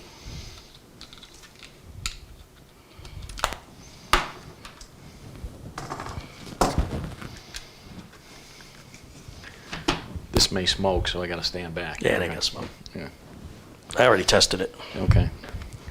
Okay, so let's go back over to HDMI input here. Turn this on, and let's make camera 3 a little smaller so you guys can see what we're doing. And then, so the way that this was working was this piece plugged in like that. Right? I mean, I suppose we could bypass that and plug it straight in with the other end. And then let's wait till Windows comes up. Okay, there's our Windows. And then we'll just go to a USB port here. Let me stand back. There, look, there's a little light. Okay.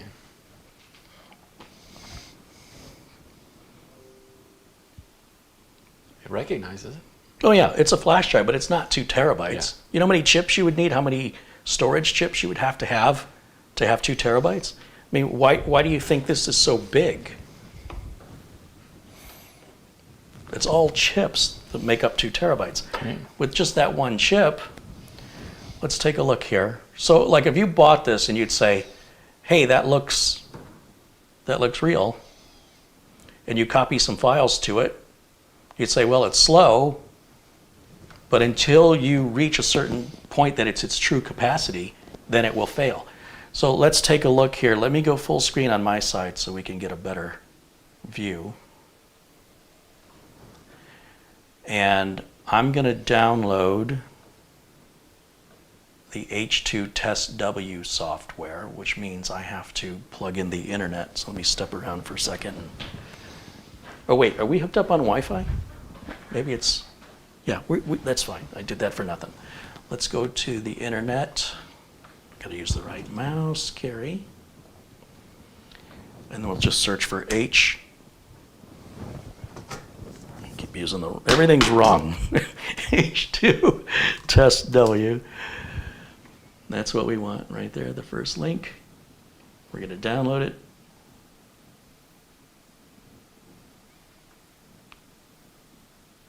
We'll get it from the US.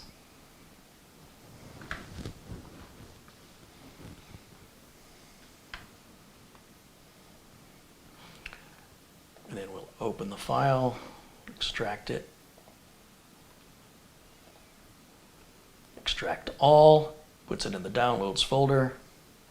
And then we'll run the executable file right here, double click, put it in English, select our target, which is drive D, hit OK, and write and verify. Now it does tell us the size is reported incorrectly, but this is normal. This isn't anything to alert you about. It's saying it's reported as 1981736, but the usable space is 1989737. Oh, sorry, the other way around. So only 1 byte difference. So you click OK and watch the speed. So right down here is our speed. See, kilobits, not megabits, kilobits per second. And it'll tell us how much data it's writing. And if you look on the flash drive, it's a solid red light. And nothing is happening. But don't worry, it will eventually, it'll get there. There it goes. See the light starting to blink? And we're moving 40 kilobytes, not megabytes, kilobytes.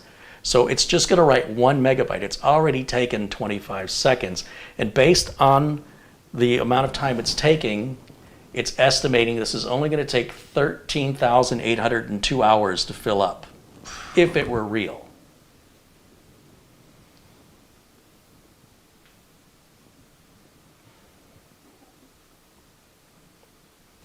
$13,000 hours, 43 minutes.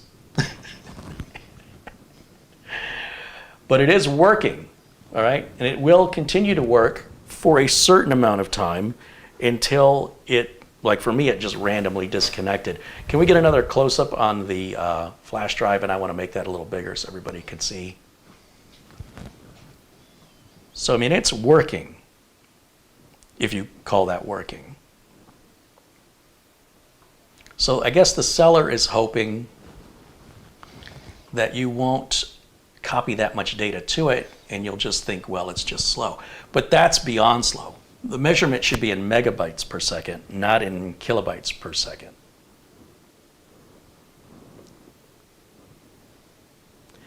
Now, if we want to look at the specifications of that chip, if we're curious, how does the computer see it?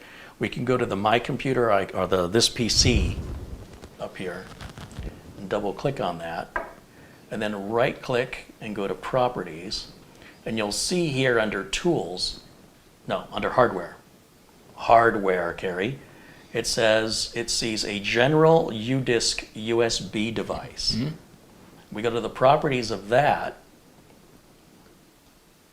It says the device is working. There is no information here, which is actually kind of common. The driver it's using is a standard Microsoft USB driver. And then these are our device IDs.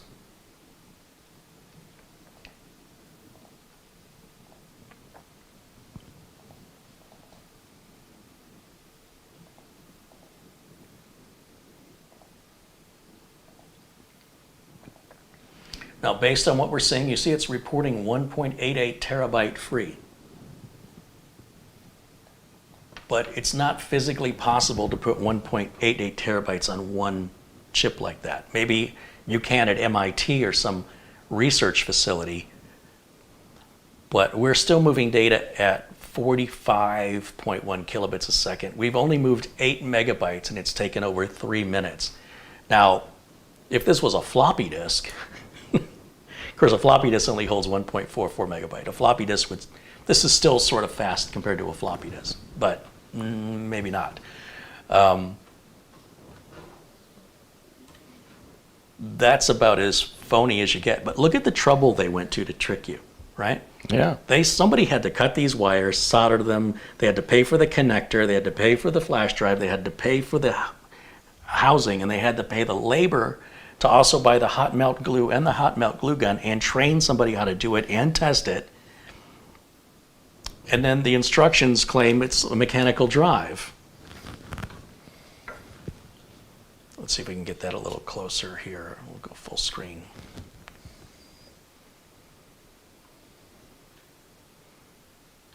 Can you go in a little bit closer on that? Look at that. Do not shake the body when accessing data with a mobile hard disk. Don't shake it. What difference does it make if I shake it?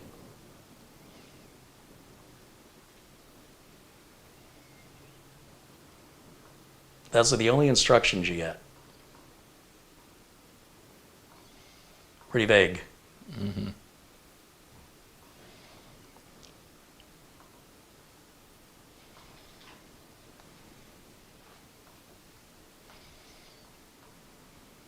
Let me see if I can resize this back how I had it. Wait, I got to reset this. We go full screen. Now I can put that over here. You see it's still going, and we're still looking at, let's see, 5 minutes have gone by, 13 megabytes have been written. 13 is not much, ladies and gentlemen. An NVIDIA GPU driver for a GTX 1080 is like 600 megs, just for the video driver.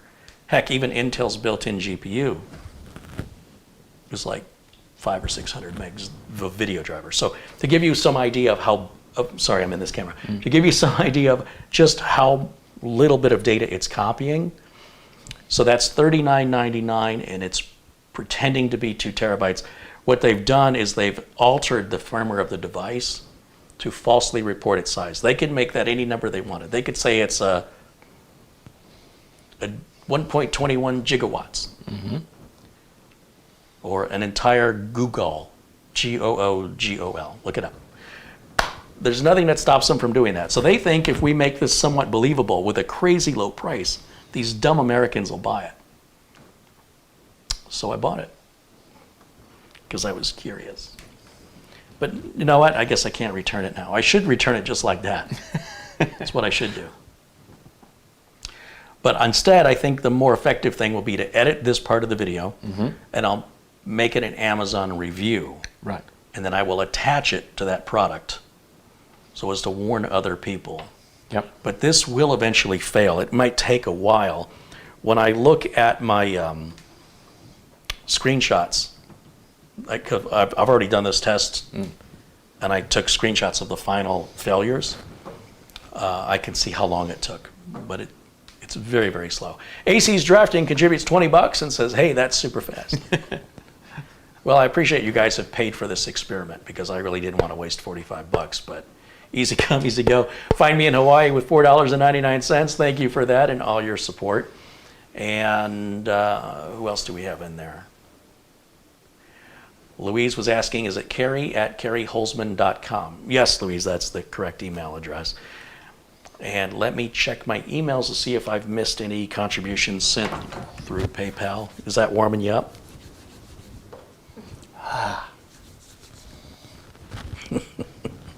Just like that campfire.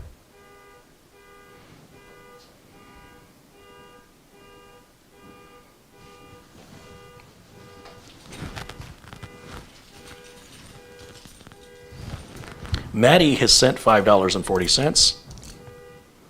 Says, I'm sorry if I've offended you some way. I seem to be blocked on your YouTube channel. I noticed that when I tried to super chat you, my YouTube name is WARRE1. I'll have to look. I'm not quite sure. You know, sometimes I'm not the one doing banning somebody. It might be somebody in blue. I don't know. I don't think I know what's going on. But I'll unblock it. Thank you for the contribution. I don't see anything from Louise yet, but I'll certainly let you know if something comes in, and I appreciate all the effort she's putting into So giving when that contribution. when are we going to put this out of its misery? I was going to just let it fail, Oh, but I don't okay. know how long it'll take. Let's take a look. That wasn't your car, was it? I don't think so. It sounded like it was Yeah, next because door. why would it have? Let's see, where are we at on this? It's copied so far 743 megabytes. Gigawatts. All right, megabytes. Oh, we're moving data a little faster, 1.44 megabytes a second. It's sped up. Okay. Look at that. Maybe it just needed to like loosen up. Yeah. It's taken 9 minutes so far to move 842 megabytes. All righty then. So let's do this. I have an idea just to prove my point. Let's let it run 10 minutes, and then I'm going to stop it. And then let's plug this one in and let it run 10 minutes. Okay. And let's see how much data and how many megabytes per second. This was $39.99 and is falsely claiming to be a 2 terabyte. It is not 2 terabytes. This one is $260. It was on sale for $189. It's truly 2 terabytes, and you can tell from just the physical size of it that there's no way that can be 2 terabytes. There's just no way. And then are you going to run it via this or via this? Pull this off and run Yeah, it we're going to through- hook them up the same way. So Okay. everything's, well, if we want to see the big numbers, Yeah, I mean, we should plug it into USB Type-C. All right, so we'll take the little adapter off of here. Are we at 10 minutes yet? What happened? Where did the screen go? The whole thing just shut down? Ending test data, 1148 megabytes. So that just failed, okay. but the light's still flashing. So what happened? So this is what it does. If you let it run long enough, It fails. yeah, it just fails. What? Yeah, I don't know why it's still blinking. So we're going to go ahead and, normally you wouldn't want to pull a flash drive out where the light is blinking, but it's not like we're going to break anything. So we'll just unplug that, and we should hear the computer beep. Goodbye. We're going to close that out. Now I'm going to plug this drive in to the USB-C port over here. Okay, there we go. And I don't know why this Office thing keeps opening up. That's weird. And then we're going to go to my downloads folder, back to H2 Test W. So we were right around 10 minutes. Okay. All right. We'll select the My Passport SSD. Let me close this. And before I start the test, I want to make sure that we can see the screen. Write and verify. It does report a slightly different, again, it does say right at the last line, this is normal. And click OK. Now let's start watching the numbers on this one, Mitch. Okay. You're getting your hand getting tired? All right, we want to switch back over to camera 1. Sean Gallagher contributes $4. Says still have COVID. Tested positive. Sorry, Sean. I hope you're going to get better soon. Let's go ahead and we'll turn camera 3 off. You're fine. Thank you. And then let's go full screen back over for Mitch and I so we can see what our data transfer is on this. 620, not kilobytes, megabytes. Okay. And in just 37 seconds, we've already written 26,000 megabytes. Yeah. Look at this thing fly. So Jeez. imagine how much we can copy in 10 minutes. If it's only been, it's just getting on 1 minute. Yeah. And look at the difference. Yeah. You get what you pay for. Not really, because for $40, you didn't even really get a true Right. flash drive there. Whoops, I hit the escape button. Is that what I did before? I must have hit the escape button, and that was my fault, I guess. The test stopped. Because I just realized the two keyboards are the same, and I go to hit escape to take Mitch and I out of the full screen mode. But I think I've made my point. Yeah. And the great thing about this Western Digital drive is, well, a lot of other cheaper solid-state drives will start to slow down as they get hotter. It does slow down a little bit, but it's pretty darn good. Warm, not toasty, just warm. Yeah, it just gets Warm. warm would be. It doesn't get hot. It No. just gets No. warm.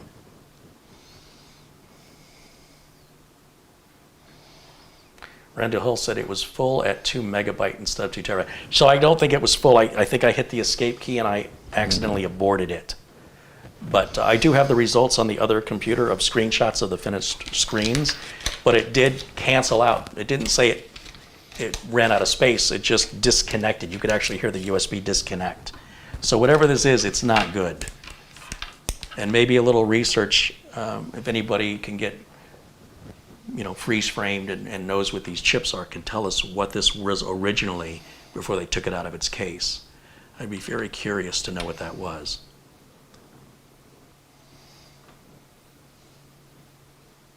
I'm kind of curious what would happen if we plugged the other end in. Let's take a look. Let's try it and see what will happen. Barry Klein contributes $10. He says, here's a tip for the Tech Busker jar and a tip for using that fake storage. Use the old double space software to get 4 terabytes out of it. Stacker.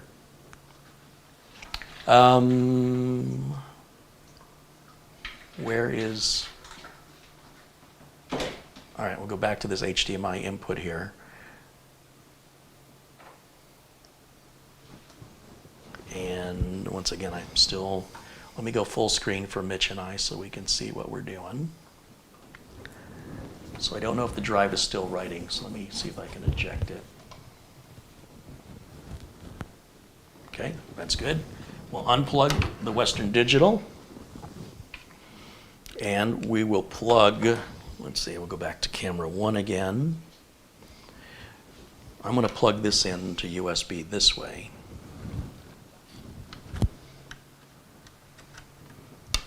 Maybe that's a better connection. Maybe it's disconnecting because of these cheap wires. Okay. We'll give it one more chance.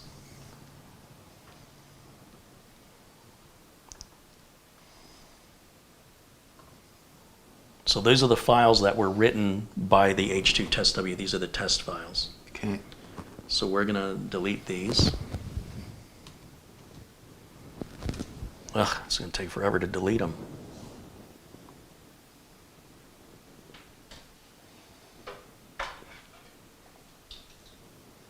I'm also curious if that tells us what the device is any differently with the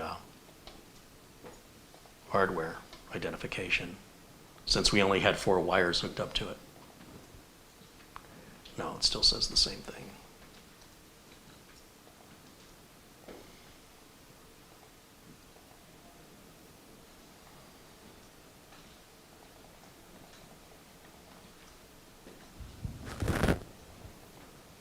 Okay, we'll cancel that. Cancel that. Close this. This still is taking time. It's still trying to figure out how to delete the file. Let's see if we can cancel that. And instead, let's just format it. So we'll just go to the folder here, the right-click, format. Interesting. Seeing it say that the capacity is totally wrong. It's using exFAT. Let's put it on NTFS and see what it does. Do a quick format. Even the quick format is going to take forever. Red light is blinking on the flash drive. Not very quick. Well, they did a good job at covering up who the real manufacturer is and what this was originally. But I'm sure with a little sleuthing with the chip numbers, we can figure out exactly what this was. That's a quick format we're waiting on. It's taking this long. Smoke if you got them. All right. It's smoking on its own, I think, if we keep it. Let's see if we can put us back in the corner again.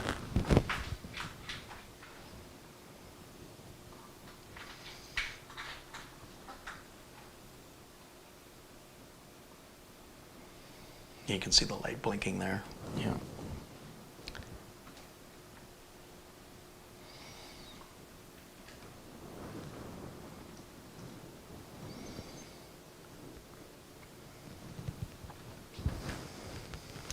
John Williams says, sorry to say we have to leave as there's a gas leak outside of our house. You be careful. That's certainly more important. You can watch this later. Thanks for hanging out with us.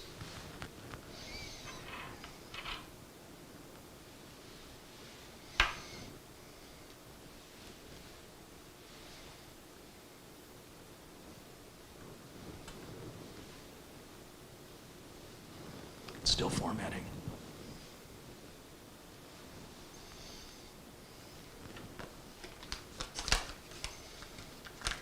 They want me to download Crystal Disk Info, but Crystal Disk Info won't run. But you know, now that I've got the other end plugged in, maybe it'll be more useful. Let's give it a shot. I mean, it's just sitting here formatting. How long that's going to take. So while we're waiting, I'll just go and grab Crystal disk info.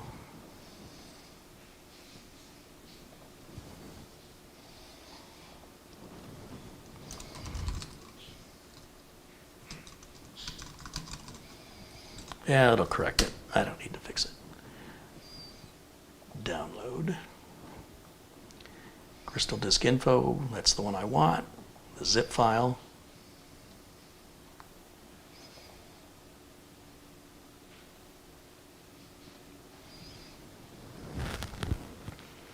It's downloaded. Extract it.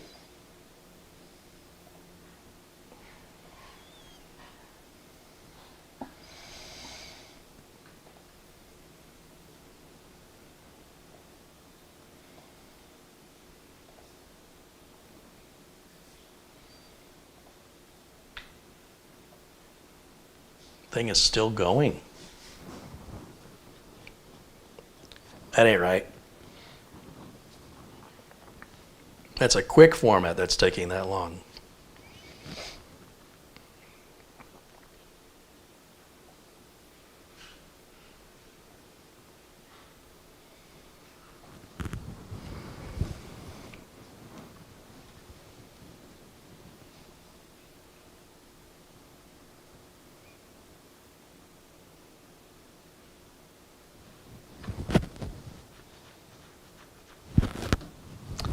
Frank says, Carrie Louise said she got the Amazon issue resolved and she had to leave, just to let you know.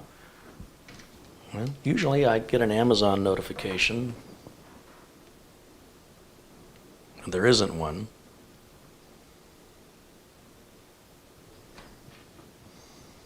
So, I don't know.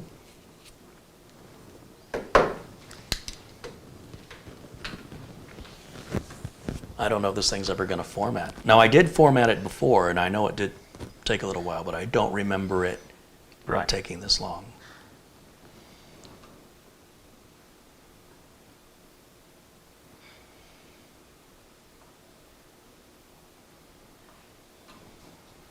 Wonder if I can cancel it.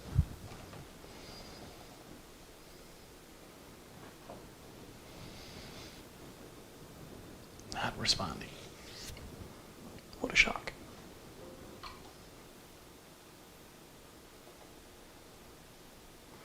So once again, I'm going to unplug this while it's being in use, which isn't good for it, but it's not good to begin with. So plug it into a different USB port. I don't know why Office keeps opening up. That's so weird. Oh, now it says I have to format it. All right, apparently I have to run it in exFAT. Let's do it in exFAT. Okay. And quick format it. Maybe that'll make a difference. That did work. Oh, okay. That's interesting. Okay. Now we'll close all this.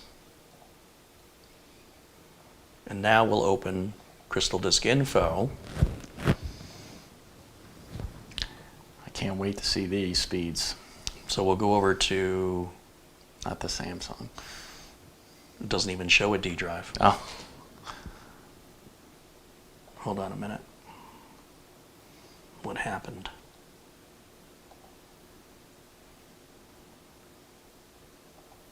Shows it here. Yeah. Downloads. Crystal Disk Info. Oh wait. I don't want the zip file, I want the extracted file.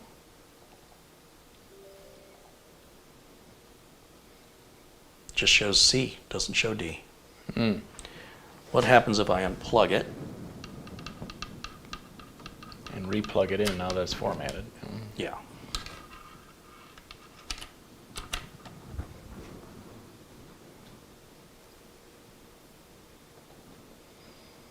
Okay, so it sees it. Crystal Disk Info. Doesn't see it. Nope.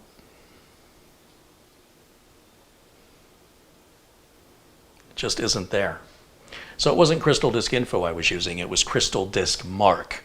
And when I ran Crystal Disk Mark, it said it's testing it, and it sat at 0.00 megabytes, and it never moved. And after about a half an hour or 20 minutes, I shut it off. But it's interesting that it doesn't even appear at all on crystal disk info. That's fascinating, as Spock would say.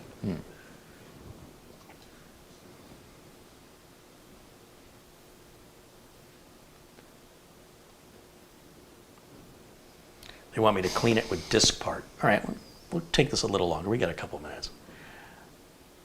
I'm intrigued anyway. So let's close this.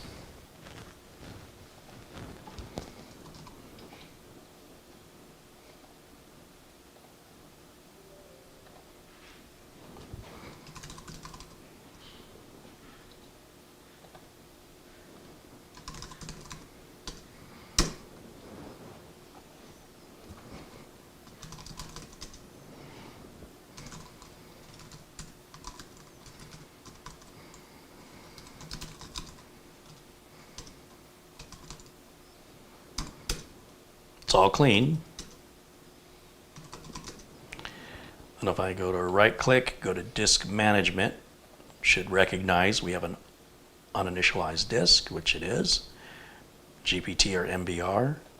Let's do let's do GPT. So it reports it as 2 terabytes.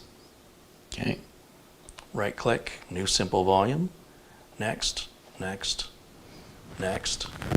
It wants to default it to NTFS. Now remember, it wouldn't format that way. Probably because it's not a full 2 terabytes. It was set at exFAT. exFAT must not verify the size. Okay, there it is. And it shows it correctly. You would think that this is working, healthy. See, it's really tricking Windows quite well. Run disk info. Doesn't show up. Isn't that crazy? Yeah.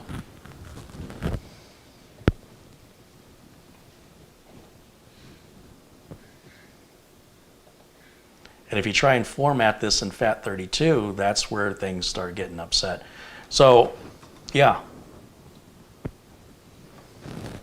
That's what you can do with the drive firmware. That's how you can program it and trick Windows.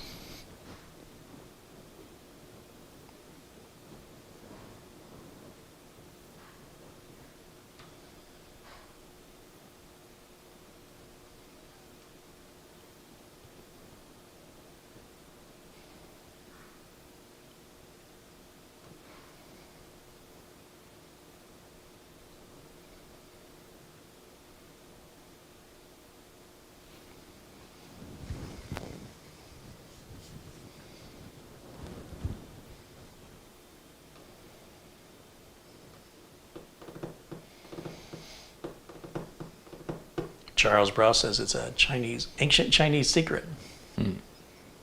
Yeah. Yep. So there you have it, folks. It's how you can change the firmware on a drive. Now, if we put this into a different operating system like Linux, we'd probably see more accurate information. I'm sure this is designed to trick Windows. And I think the exFAT file system is a part of what's allowing this to even be formatted, because if we reformat that and we simply change it to NTFS,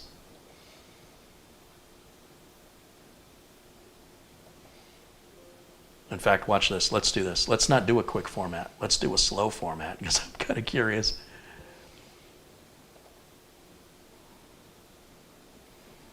Oh, it's not going to give us any progress on it.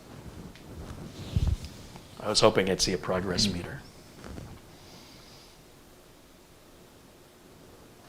I'm going to let that run for a while, but I'm sure it's just going to do that for hours. Captain Malinsky says, Carrie, Mitch, you have great speaking voices. You helped me set up a subwoofer. Glad we could accommodate you. Like Bowser. Yeah. Sha-na-na. Yeah, he always did the do-do-do-do-do. Yep.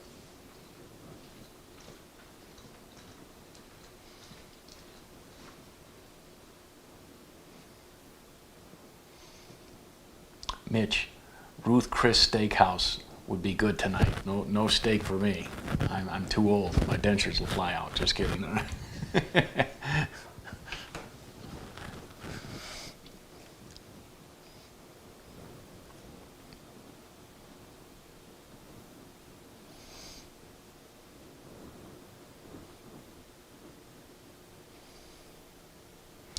Larry wants to know, am I still going to put wheels under the Beast?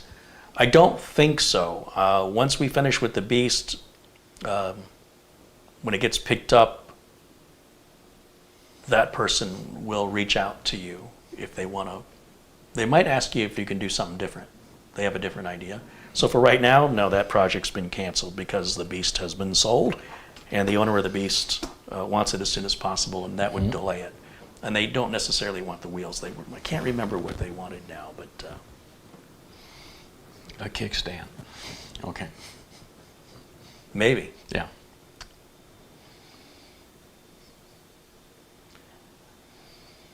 G-Man says, I would suggest the low-level format tool from HDD Guru or Mini Tool Partition Wizard.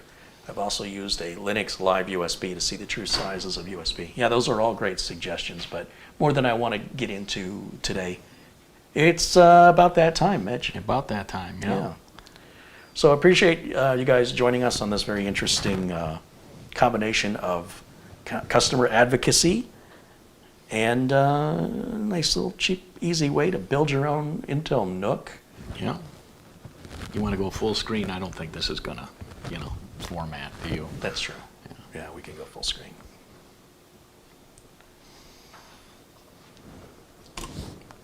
And there we have it. And I only injured myself just that once, and needlessly, because, didn't even need the drill. Look at that. It's not It's right even- down to the bone. It's not even gangrenous yet. Uh-oh, I smell almonds. It is. All right, okay. Almonds. I smell toast. What does that mean? Yeah. You're about to spontaneous combust. So this is pretty cool. So this is supposed to, now I didn't really get to this, but supposedly, with this, we can plug into that USB-C. Oh, this is bigger than I thought it was going to be. And it's got, so HDMI also carries audio through it. Okay. So that's what we've got here, is it's going to carry the audio through, which I don't know why you'd want that for a second monitor.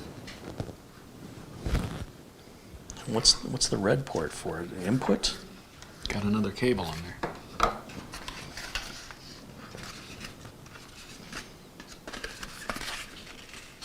Oh, it's display port, HDMI to gotcha. display port adapter. Gotcha. And then we got the driver download links. This is wavelink.com. And our quick start guide. Oh, a lot of people mentioned they couldn't register the serial number on these. This is made in China too. So not everything that comes out of China is junk. I mean, that's a good device. Everything Apple makes is made in China, and well, I'll let you decide for yourself. I thought this was USB-C. This is a Type A. There's no adapter to go to Type USB 3. Huh. So if I plug this into a USB port, I thought it was Type C.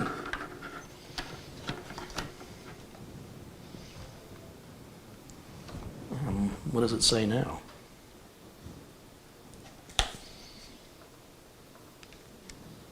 Doesn't say anything. Okay. Well, what happens if I unplug this from here and plug it into here?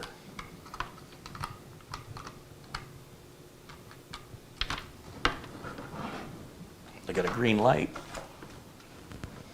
Okay.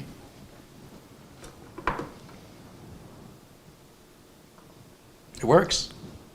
Notice that's monitor 2. Mm-hmm. Because if I move the mouse, where's my mouse? Did you put a link for this in the description as well, or not? I don't think I did. I'll have to add that. Lost my mouse. I have to go full screen so I can see it. Here, mouse. Mouse. There it is. Okay. So I go all the way off the screen. Now I'm on Okay. monitor 1. Gotcha. Yeah. That looks like it's going. No, that's stopping. Okay. Yeah. So if I move the mouse right over there, in theory, if I unplug this and now plug it into the computer directly,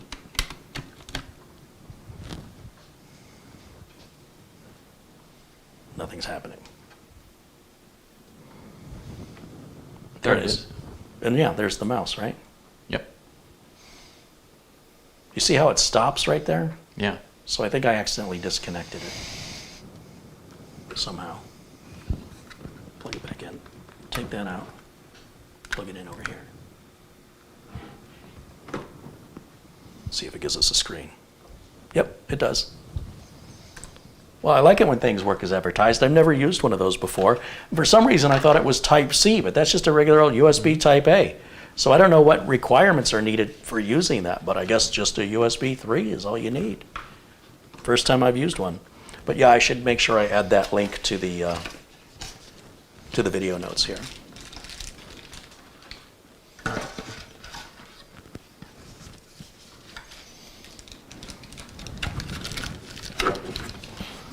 Let's go ahead and put that back in if you would. Yeah. I thought it would be smaller. It was very different from what I thought I was getting, but it's doing exactly what I need it to do, so I'm happy with that. That's still formatting. That's going to be a while. I'd leave it run while we go to dinner, but I might come back and find the whole place is burned down. Oh, I think that went like this, yeah.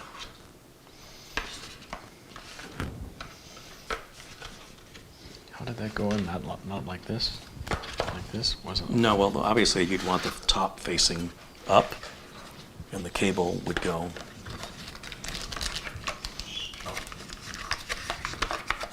like that. And then, yeah, you're fine. Okay.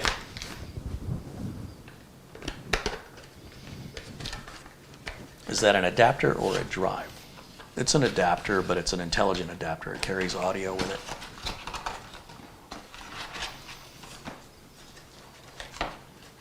And I was going to add that serial. I was going to add that adapter to the video notes.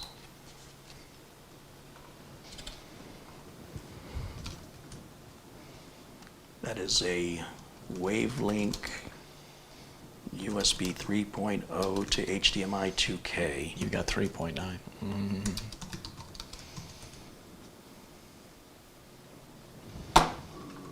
Keep grabbing the wrong mouse. Wavelink, $40. That costs as much as a 2 terabyte. Yeah. So just real quick so everybody can see.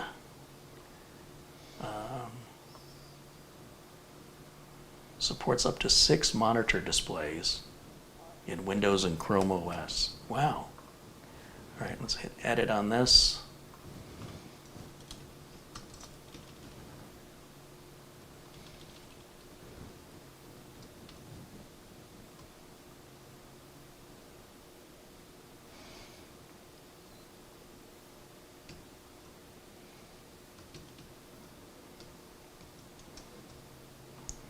And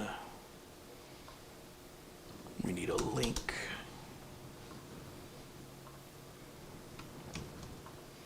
I just realized they had the solid state drives listed twice in there. Okay, video notes are updated now.